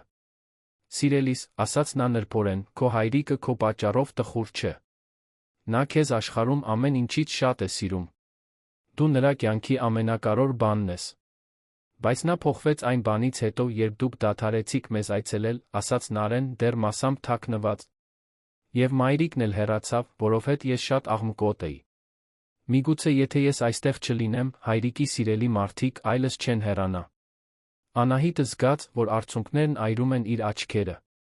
Ծնողների բաժանումից տառապող երեխայի տրամաբանությունը, իսկ այժմ նա Մարինայի անհետացումը մի մեղք էր ստեղծում, որը չպետք է գոյություն ունենար։ Նարէ, կարող եմ նստել քո կողքին, հարցրեց նա։ Աղջիկը տատանվեց, բայց վերջապես գլխով արեց։ Անահիտը մոտեցավ նստեց նրա կողքին, ծառի արմատների մեջ, թույլ տալով Նարէին որոշել, թե արդյոք նա ցանկանում է ֆիզիկական շփում։ Սիրելիս, ասաց Անահիտը մեղմորեն, ես պետք է մի կարևոր բան պատմեմ քեզ։ Ես դադարեցի ձեզ այցելել ոչ թե քո պատճառով, այլ որովհետև շատ մեծ սխալ եմ գործել։ Ես ստել եմ քո հայրիկին, թե ով եմ ես իրականում, երբ նա հայտնաբերեց, վիրավորվեց ինձանից։ Նարէն նրան նայեց անկեղծ հետաքրքրությամբ։ Ինչի՞ մասին ստեցիր։ Անահիտը խորը շունչ քաշեց։ Ես ստեցի իմ աշխատանքի մասին, այն մասին, թե որտեղ եմ ապրում, իմ կյանքի մասին։ Քո հայրիկը կարծում էր, որ ես մի մարդ էի, բայց իրականում ես մեկ ուրիշն եմ։ Նա շփոթվեց, այլս չգիտեր, թե արդյոք կարող է վստահել ինձ։ Բայց ինչու ստեցիր, հարցրեց Նարէն երեխաներին բնորոշ անկեղծությամբ։ Որովհետև, ասաց Անահիտը, զգուշորեն ընտրելով բառերը, որոշ մարդիկ նախկինում վնասել էին ինձ, ուստի ես կարծեցի, որ պետք է թաքնվեմ իմանալու համար, թե արդյոք մարդիկ իսկապես հավանում են ինձ։ Բայց դա սխալ էր իմ կողմից։ Նարէն մի քանի պահ մարսեց այդ տեղեկությունը։ Այսինքն, դուք չդադարեցիք մեզ հավանել։ Երբեք, պատասխանեց Անահիտն անմիջապես։ Ես շատ եմ հավանում քեզ քո հայրիկին։ Դուք ամենահատուկ մարդիկ եք, ում ես երբեք հանդիպել եմ։ Դրա համար էր այդքան դժվար, երբ ամեն ինչ սխալվեց։ Դանդաղորեն Նարէն լիովին դուրս եկավ իր իմպրովիզացված թաքստոցից։ Նա դեռ տատանվում էր, բայց Անահիտի անկեղծ տոնի մեջ ինչ-որ բան նրան հանգստացնում էր։ Հայրիկը դեռ հավանում է քեզ, հարցրեց նա։ Ես չգիտեմ, պատասխանեց Անահիտն անկեղծորեն։ Նա շատ վիրավորվեց ստից։ Բայց ես գիտեմ, որ նա քեզ ամեն ինչից շատ է սիրում, հուսահատ քեզ է փնտրում։ Դու կարող ես բարկանալ նրա վրա կամ ինձ վրա, բայց չես կարող այսպես թաքնվել։ Դա շատ վտանգավոր է, նա շատ է տառապում։ Նարէն երկար նայեց նրա աչքերին։ Իմ դպրոցում մի աղջիկ կա, ով երբեմն պատմություններ է պատմում, որոնք ճիշտ չեն։ Ուսուցչուհին ասում է, որ երբեմն մարդիկ դա անում են, երբ վախեցած կամ տխուր են։ Դուք վախեցած էիք։ Հարցի պարզությունը դրա հետում թաքնված անսպասելի իմաստությունը ստիպեցին Անահիտին լացել։ Այո, ասաց նա։ Ես շատ վախեցած էի։ Ինչից։ Այն բանից, որ եթե դուք ձեր հայրիկը իմանայիք, թե ով եմ ես իրականում, այլս չէիք ուզենա լինել իմ ընկերները։ Նարէն դա լրջորեն քննարկեց։ Բայց մենք ձեզ ճանաչում ենք։ Դուք ինձ հետ խաղում եք, ծաղկե թնոցներ եք պատրաստում, սիրում եք իմ դինոզավրերին։ Դա չէր փոխվի, եթե դուք այլ աշխատանք ունենայիք։ Մանկական իմաստությունը կործանարարորեն ճշգրիտ էր։ Անահիտը հասկացավ, որ իր պարանոյայի մեջ, իր սոցիալական դիրքի պատճառով շահագործվելու վերաբերյալ, նա ստեղծել էր հենց այն տեսակի խաբեությունը, որը նա արամարում էր ուրիշների մեջ։ Դուք ճիշտ եք, ասաց նա։ Ես պետք է ի սկզբանե վստահեի ձեզ։ Նարեն մի փոքր ավելի մոտեցավ։ Մարինա մորաքույր, կարող եք ինձ գրկել։ Ես մրսում եմ։ Անահիտն անմիջապես գրկեց նրան, զգալով, թե ինչպես էր աղջիկը ցրտահարված, չնայած համեմատաբար տաք օրվան։ Նարեն ժամեր էր անցկացրել թաքնված հողի խոնավության մեջ։ Մենք պետք է քեզ հետ տանենք հայրիկի մոտ, ասաց Անահիտը։ Նա հավանաբար խելագարվում է անհանգստությունից։ Նա կբարկանա։ Ինձ վրա, հարցրեց Նարեն, դեռ գրկախառնված։ Ոչ, սիրելիս։ Նա շատ ուրախ թեթացած կլինի։ Եվ կհասկանա, թե ինչու ես դա արել։ Նրանք ձեռք ձեռքի բռնած քայլեցին դեպի այգու հիմնական արահետներ։ Անահիտն անմիջապես զանգահարեց Հարութին, երբ նա պատասխանեց, նա պարզապես ասաց. Ես գտա նրան։ Մենք տուն ենք գնում։ Նրա ձայնի թեթացումը շոշափելի էր։ Նա այգի էր գնում, երբ զանգ ստացավ, ուստի նրանք միաժամանակ հասան գլխավոր մուտքին։ Հարութը տեսավ Նարեին վազեց նրա մոտ, ծնկի իջնելով նրան իր գրկում ընդունելու համար։ Հոր դստեր վերամիավորումը խորապես էմոցիոնալ էր։ Հարութը բռնեց Նարեին, կարծես այլս երբեք չէր բաց թողնի նրան, սիրո թեթացման խոսքեր մրմնջալով նրա ականջին։ Աղջիկը լացեց բազմիցս ներողություն խնդրեց, խոստանալով այլս երբեք չփախչել։ Անահիտը դիտում էր տեսարանը հարգալից հեռավորությունից, չցանկանալով միջամտել նրանց անձնական պահին։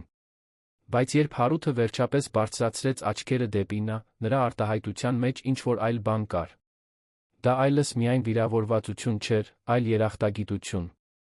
Շնորհակալություն, ասաց նա պարզապես։ Շնորհակալություն նրան գտնելու համար։ Անահիտը գլխով արեց, բայց սկսեց հեռանալ։ Հարութը, սակայն, կանչեց նրան։ Մարինա, կամ ինչպես պետք է ձեզ կանչեմ։ Իմ իսկական անունը Անահիտ է, պատասխանեց նա։ Անահիտ, ասաց նա, տատանվելով։ Մենք դեռ պետք է խոսենք։ Բայց ոչ հիմա։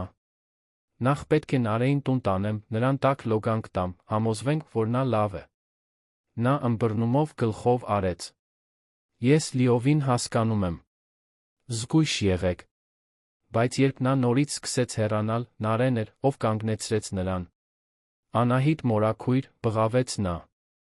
Մենք դեռ կարող ենք ընկերներ լինել, նույնիսկ եթե ձեր անունը տարբեր է։ Անահիտը ծնկի իջավ, աղջկա հասակին հավասարվելու համար։ Եթե քո հայրիկը թույլ տա, ես հաճույքով կշարունակեմ լինել քո ընկերուհին, Նարե։ Նարեն իր մեծ ու լուրջ աչքերով նայեց Հարութին։ Հայրիկ, Անահիտ մորաքույրն ասաց, որ ստել է, որովհետև վախեցած էր։ Դու միշտ ասում ես, որ երբ մեկը սխալ բան է անում, բայց ուզում է շտկել, մենք պետք է հնարավորություն տանք։ Կարող ենք նրան հնարավորություն տալ։ Հարութը դստերից նայեց Անահիտին, ակնհայտորեն պայքարելով հակասական զգացմունքների հետ։ Վերջապես, նա ուղղակիորեն դիմեց Անահիտին։ Կարող եք մեզ հետ ընտրել վաղը երեկոյան։ Կարծում եմ, բոլորիս էլ անկեղծ խոսակցություն է պետք։ Անահիտն առաջին անգամ օրեր շարունակ հույսի կայծ զգաց։ Ես հաճույքով, պատասխանեց նա։ Այս անգամ խոստանում եմ լիովին անկեղծ լինել ամեն ինչի մասին։ Մինչ նա քայլում էր դեպի մեքենան, դիտելով, թե ինչպես Հարութը Նարեն հեռանում են ձեռք ձեռքի բռնած, Անահիտը հասկացավ, որ գուցե դեռ հնարավորություն ունի շտկելու այն, ինչ կոտրել էր։ 7-ամյա երեխայի իմաստությունը առատաձեռնությունը ստեղծել էին մի հնարավորություն, որը նա կարծում էր, թե ընդմիշտ կորցրել էր։ Բայց նա գիտեր, որ վաղվա ընթրիքը կլինի իր կյանքի ամենակարևոր պահը։ Նա պետք է լիովին խոցելի անկեղծ լիներ, մի բան, որը նա տարիներ շարունակ չէր արել։ Եվ նույնիսկ այդպես չկային երաշխիքներ, որ Հարութը կկարողանար ներել իր ստի չափը։ Վստահության վերադարձի ճանապարհը երկար դժվար կլիներ։ Բայց առաջին անգամ այն պահից ի վեր, երբ ամեն ինչ փլուզվել էր, Անահիտը հույս ուներ, որ արժեր փորձել։ Մինչ նա քայլում էր դեպի մեքենան, դիտելով, թե ինչպես Հարութը Նարեն հեռանում են ձեռք ձեռքի բռնած, Անահիտը խորապես մտածեց օրվա իրադարձությունների մասին։ Նարեի հուսահատ որոնումը ամեն ինչ այնպիսի տեսանկյունից էր դրել, որը նախկինում ոչ մի ռացիոնալ վերլուծություն չէր կարողացել։ Հարութին տեսնելը, որոնումները հանգիստ վճռականությամբ համակարգելիս, մոբիլիզացնելով մի ամբողջ համայնք, որն ակնհայտորեն հարգում հիանում էր նրանով, էլ ավելի էր բացահայտել նրա բնավորության մասին։ Բայց ավելի կարևոր էր, որ դա Անահիտին ցույց էր տվել, թե ինչպես էր նա թերագնահատել իր գործողությունների ազդեցությունը անմեղ մարդկանց վրա։ Նարեն պարզապես մի սիրելի երեխա չէր, ում նա պատահաբար էր հանդիպել։ Նա ամբողջական անձնավորություն էր, խորը զգացմունքներով, սեփական տրամաբանությամբ, անկեղծ հուզական կապեր ստեղծելու տպավորիչ կարողությամբ։ Աղջիկը որոշել էր սիրել Մարինային առանց վերապահումների, այդ ընտրությունն արժանի էր անկեղծության պաշտպանության, ոչ թե այն բարդ ստերին, որոնք Անահիտը կառուցել էր։ Ծառի արմատների միջ թաքստոցում կայացած խոսակցության ընթացքում Անահիտը տեսել էր իր սեփական պարանոյան, արտացոլված երեխայի անմեղ աչքերով։ Նարեն եկել էր նույն կործանարար եզրակացություններին, որոնք Անահիտն ընդունել էր։ Որ ինքն էր խնդիրը, որ իր ներկայությունը տառապանք էր պատճառում ուրիշներին, որ լուծումը հեռանալն էր։ Բայց մինչ Անահիտը եկել էր այդ եզրակացություններին տարիների իսկապես տրավմատիկ փորձառությունների միջոցով, մարդկանց հետ, ովքեր իրականում օգտագործել դավաճանել էին նրան, Նարեն եկել էր նույն եզրակացություններին, իրավիճակների մանկական մեկնաբանության միջոցով, որոնք նա չէր կարողանում լիովին հասկանալ։ Նարեի հարցի պարզ իմաստությունը այն մասին, թե ինչու են մարդիկ ստում, երբ վախեցած են, ուղղակիորեն հասել էր Անահիտի խնդրի սրտին։ 2 տարվա բարդ փորձարկումների ընթացքում նա կորցրել էր այն հնարավորությունը, որ խոցելի անկեղծությունը կարող էր լինել ոչ միայն ավելի էթիկական, այլ ավելի արդյունավետ, քան պաշտպանիչ մանիպուլյացիան։ Աղջիկը ցուցաբերել էր մարդկային հարաբերությունների ինտուիտիվ ըմբռնում, որն ավելի խորն էր, քան Անահիտի ամբողջ մշակված ռազմավարությունը։ Նարեն հասկանում էր, որ մեկին իսկապես ճանաչելը նշանակում է տեսնել, թե ինչպես են նրանք վերաբերվում այլ մարդկանց, ինչպես են արձագանքում դժվարություններին, ինչպես են քնքշանք ցուցաբերում փոքր առօրյա պահերին։ Այն շաբաթների ընթացքում, որոնք նա անցկացրել էր Հարութի Նարեի հետ, Անահիտը ցուցաբերել էր հենց այդ անկեղծ հատկությունները։ Նարեի հետ խաղալու նրա ձը, աղջկա անվերջ հարցերին նրա համբերությունը, պարզ գործունեության մեջ ուրախություն գտնելու նրա կարողությունը, այս ամենը իրական էր, նույնիսկ կեղծիքի մեջտեղում։ Այս գիտակցումը մի փոքր մխիթարություն բերեց, բայց նա ուժեղացրեց նրա զղջումը։ Եթե իր անհատականության ամենակարևոր մասերն անկեղծ էին նույնիսկ որպես Մարինա, ինչու էր նա զգացել իր իրական կյանքի մասին այդքան բան թաքցնելու անհրաժեշտություն։ Ինչու չէր վստահել, որ Հարութը Նարեն կարող էին ընդունել սիրել Անահիտին այնքան, որքան ընդունել սիրել էին Մարինային։ Վախը, նա հասկացավ, այնքան արմատացած սովորություն էր դարձել, որ նա մոռացել էր, թե ինչպես ապրել առանց դրա։ Տարիներ շարունակ նա օգտագործել էր իր հարստությունը դիրքը որպես փորձարկումներ ուրիշների անկեղծության համար, բայց մոռացել էր, որ անկեղծ հարաբերությունները պահանջում են փոխադարձ խոցելիություն, ոչ թե միակողմանի փորձարկումներ։ Տեսնելով Հարութին, Նարեին գրկելիս նրան ապահով գտնելուց հետո, դիտելով նրա աչքերի մաքուր թեթացումը, Անահիտը վերջապես հասկացավ, թե ինչ էր կորցնում։ Դա պարզապես սեր կամ ընկերակցություն չէր, որ նա փնտրում էր։ Դա անհրաժեշտ գնահատված լինելու փորձն էր այն բանի համար, թե ով էր ինքն իրականում, ոչ թե այն բանի համար, ինչ նա կարող էր առաջարկել նյութապես։ Հարութն իրեն պետք էր այդ պահին ոչ թե այն պատճառով, որ նա հարուստ էր կամ ազդեցիկ, այլ որ նա գտել էր իր կորած դստերը։ Նարեն մխիթարվել էր նրա գրկում ոչ թե այն պատճառով, որ Մարինան ռեսուրսներ ուներ առաջարկելու, այլ որ նա ներկայացնում էր էմոցիոնալ անվտանգություն, անկեղծ քնքշանք։ Այս իսկական կարիքի պահերն անսահմանորեն ավելի թանկ էին, քան բոլոր մակերեսային հանդիպումները, որոնք նա զգացել էր իր սովորական սոցիալական շրջանակներում։ Այստեղ էր իրական սերը գործողության մեջ։ Անկատար, բարդ, երբեմն ցավալի, բայց բացարձակապես անկեղծ։ Հաջորդ օրը Անահիտն արթնացավ անհանգստության վճռականության խառնուրդով, որը նա տարիներ շարունակ չէր զգացել։ Այսօր կլիներ այն օրը, երբ նա բոլոր քարտերը դուրս կդներ սեղանին, առանց որևէ բան բաց թողնելու, առանց իրեն պաշտպանելու կիսաճշմարտությունների կամ բարդ պատմությունների միջոցով։ Նա առավոտն անցկացրեց, որոշելով, թե ինչ տաներ Հարութին Նարեին։ Նա ուզում էր նրանց տալ մի բան, որը կներկայացներ իր իսկական անհատականությունը, ոչ թե Մարինայի արհեստական տարբերակը։ Նա թանգարանի գրադարանից ընտրեց դինոզավրերի մասին մի նկարազարդ գիրք, հազվագյուտ գեղեցիկ հրատարակություն, որը նա գիտեր, որ Նարեն կսիրի։ Հարութի համար նա բերեց ժամանակակից արվեստի մի փոքրիկ գործ, որը ներկայացնում էր ֆունկցիոնալ փոխանցումներ, մի բան, որը համապատասխանում էր նրա մեխանիկայի ճշգրտության նկատմամբ գնահատանքին։ Մինչ հեռանալը, Անահիտը որոշում կայացրեց Լոնի, իրեն շանտաժի ենթարկող լրագրողի մասին։ Նա զանգահարեց նրան երկուշաբթի օրը հանդիպում նշանակեց, ասելով, որ պատրաստ է տալ այն հարցազրույցը, որը նա ուզում էր։ Բայց իր սեփական պայմաններով։ Եթե իր պատմությունը պատմվելու էր, ապա այն կպատմվեր ճիշտ ամբողջությամբ։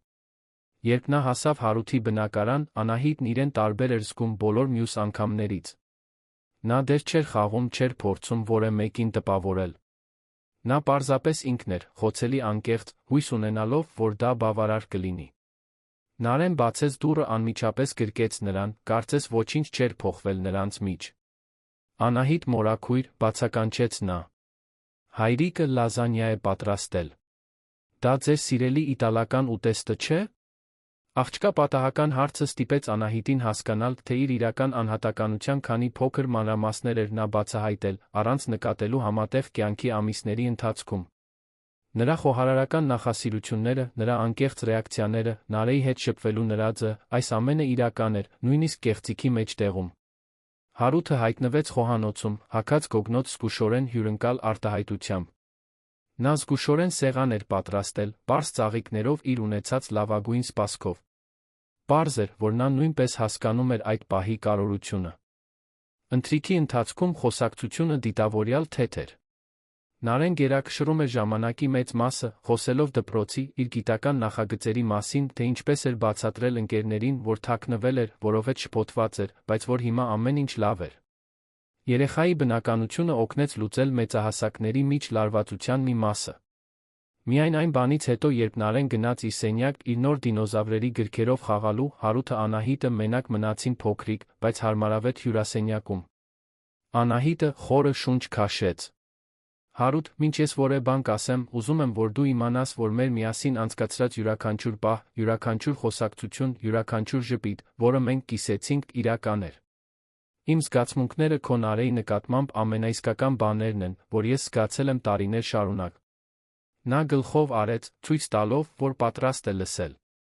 Իմ անունը Անահիտ Ալյանց է, սկսեց նա։ Ես Հայաստանի ազգային պատկերասրահի գեղարվեստական տնօրենն եմ։ Ես 35 տարեկան եմ, մենակ եմ ապրում Երանի կենտրոնի մի բնակարանում, այո, ես զգալի ֆինանսական միջոցներ ունեմ։ Հարութը ուշադիր դիտում էր նրան, մինչ նա խոսում էր, մարսելով բացահայտումը։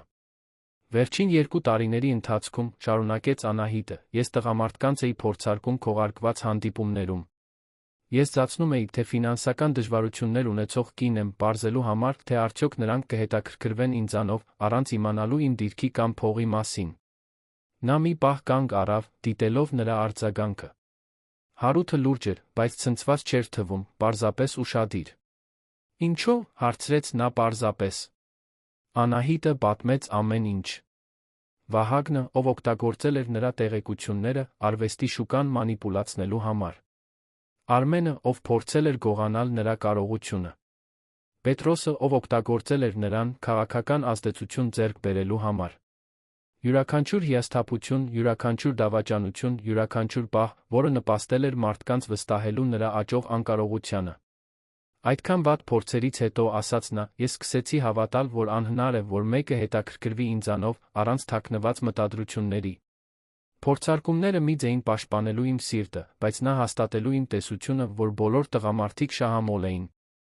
Եվ ես 28-րդ փորձարկումն էի, ասաց Հարութը։ Դա հարց չէր։ Այո, պատասխանեց Անահիտը։ Բայց դուք տարբեր էիք առաջին իսկ պահից։ Առաջին անգամ 2 տարվա ընթացքում ես չէի ուզում, որ հանդիպումն ավարտվի։ Դուք Մարինային իր ենթադրյալ բոլոր դժվարություններով հանդերձ վերաբերվում էիք նույն հարգանքով, քնքշանքով, ինչպես կվերաբերվեիք ցանկացած մարդու։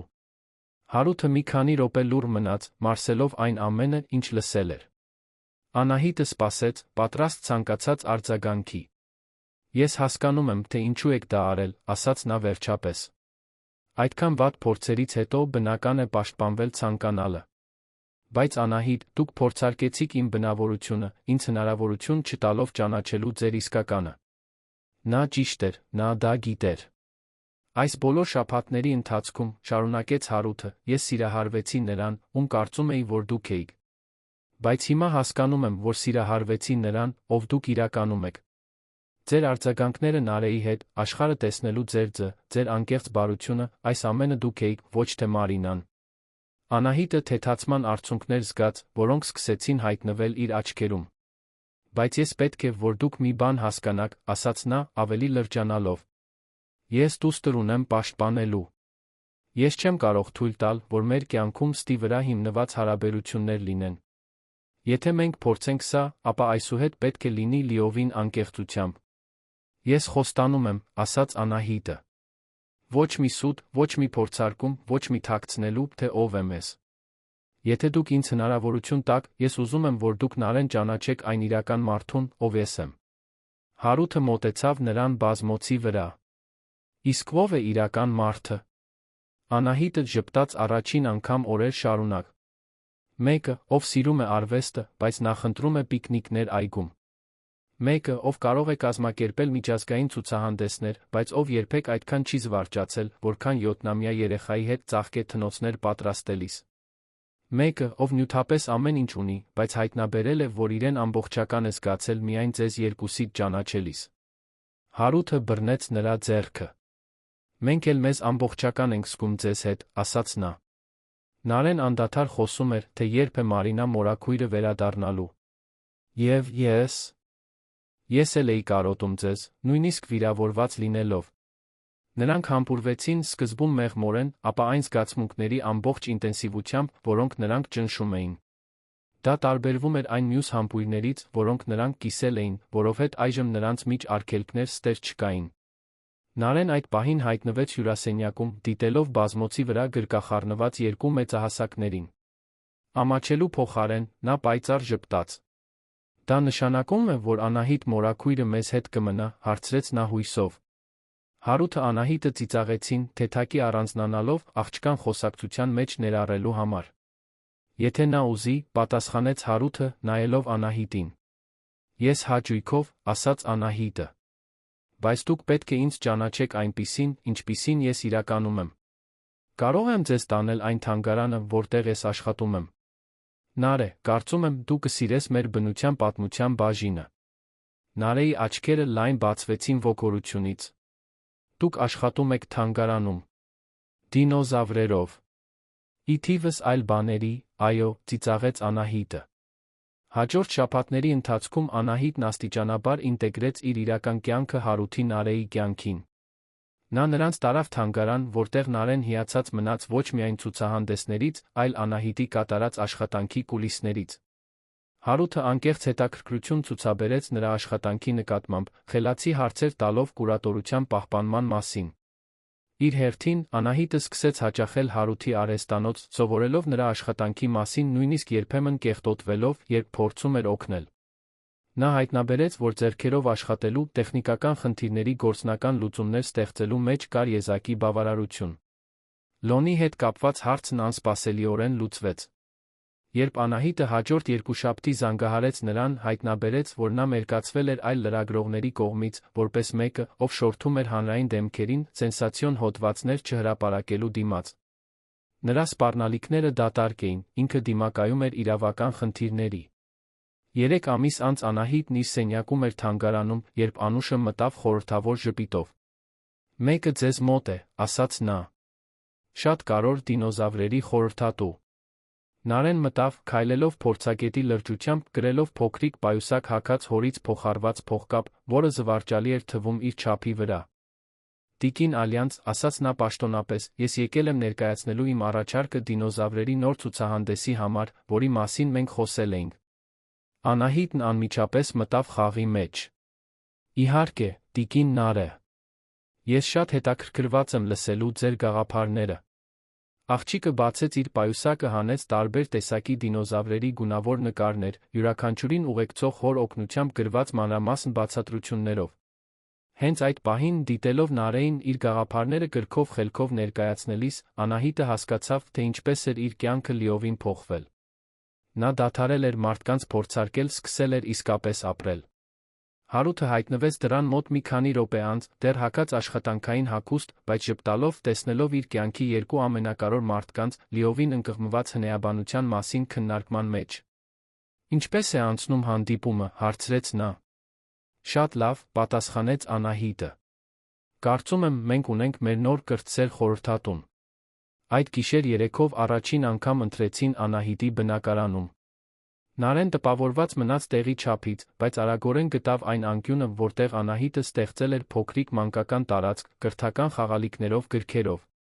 Դինոզավրերի փոքրիկ քանդակը, որը Նարեն նվիրել էր, պատվավոր տեղ ուներ հիմնական դարակում։ Նարեի հյուրասենյակում քնելուց հետո, որն այժմ վերածվում էր մանկական սենյակի, Հարութը Անահիտը դուրս եկան պատշգամբ։ «Դուք համոզվա՞ծ եք, որ սա է այն, ինչ ուզում եք», հարցրեց նա գրկելով նրան հետից, մինչ նրանք դիտում էին քաղաքի լույսերը։ «Բացարձակապես համոզված եմ», պատասխանեց նա, հենվելով նրա վրա։ «Տարիներ շարունակ ես պատեր էի կառուցում, ինձ պաշտպանելու համար, ի վերջո մեկուսացրի ինձ այն ամենից, ինչն իսկապես կարևոր էր։ Դուք ինձ սովորեցրիք, որ արժե ռիսկի դիմել վստահելու համար»։ Հարութը համբուրեց նրա գլխի վերը։ «Մենք երեքով լավ թիմ ենք, չէ՞։ Լավագույնը», համաձայնեց Անահիտը։ 6 ամիս անց մի շաբաթ առավոտ երեքով նստած էին Հարութի արհեստանոցի հատակին, շրջապատված գործիքներով, Նարեի նկարներով, աղջկա 8-ամյակի տոնակատարության պլաններով։ Առավոտվա ոսկե լույսը ներս էր մտնում պատուհաններից, լուսավորելով այն փոքր ընտանիքը, որը նրանք ընտրել էին ստեղծել։ Անահիտը շուրջը նայեց ժպտաց։ Նա 27 տղամարդու էր փորձարկել, փնտրելով կեղծիք ի վերջո գտել էր ամենամաքուր ճշմարտությունը 28-րդի հետ։ Նա տարիներ էր անցկացրել բոլորին կասկածելով ի վերջո հայտնաբերել էր, որ որոշ մարդիկ իսկապես արժանի են մեր վստահությանը։ Ավելի կարևոր է, որ նա սովորել էր, որ իրական սերը փորձարկումների կարիք չունի։ Միայն խոցելի անկեղծ լինելու քաջություն է պետք։ Անահիտ մորաքույր, ասաց Նարեն, ընդհատելով նրա մտքերը, կարող եք ինձ սովորեցնել դինոզավրերով թանգարան նկարել։ Իհարկե, սիրելիս, պատասխանեց նա, վերցնելով դատարկ թուղթ։ Եկեք նկարենք աշխարհի ամենամեծ դինոզավրերի թանգարանը։ Մինչ նրանք միասին նկարում էին, Հարութը դիտում էր երբեմն առաջարկում տեխնիկական մանրամասներ երակայական շինարարության համար, Անահիտը մտածում էր բոլոր այն կարևոր ցուցահանդեսների մասին, որոնք նա կուրատորել էր, բոլոր այն արժեքավոր արվեստի գործերի մասին, որոնք նա ձեռք էր բերել, բոլոր այն մասնագիտական ճանաչումների մասին, որոնք նա ստացել էր։ Ոչինչ չէր համեմատվում այն պարզ բավարարվածության հետ, որը նա զգում էր այնտեղ, արհեստանոցի հատակին, պարզապես ինքը լինելով իր սիրելի մարդկանց հետ։ Նա դադարել էր փորձարկել և սովորել էր իսկապես սիրել։ Պատմության ավարտը։ Սիրելի ունկնդիրներ, հուսով ենք, որ Անահիտի, Հարութի, Նարեի ճանապարհորդությունը դիպել է ձեր սրտերին այնքան, որքան մեր սրտերին։ Վստահության, ներման իրական սիրո փոխակերպող ուժի մասին այս պատմությունը մեզ հիշեցնում է, որ երբեմն մենք պետք է ռիսկի դիմենք խոցելի լինելու համար, անկեղծ երջանկություն գտնելու համար։ Մարդկային հարաբերությունների բարդությունը, նոր սկիզբների գեղեցկությունը ուսումնասիրող պատմություններին հետելու համար մի մոռացեք բաժանորդագրվել մեր ալիքին ակտիվացնել ծանուցումները։ Թողեք հավանում, եթե այս պատմությունը հուզել է ձեզ, մեկնաբանություններում կիսվեք ձեր սեփական մտորումներով սիրո, վստահության երկրորդ հնարավորությունների մասին։ Ամեն օր մենք ներկայացնում ենք եզակի պատմություններ, որոնք նշում են մարդկային կարողությունը աճելու փոխակերպվելու սիրո միջոցով։ Մի բաց թողեք մեր հաջորդ բովանդակությունը, որտեղ մենք կշարունակենք ուսումնասիրել մարդկային փորձառության ամենահուզիչ պատմությունները։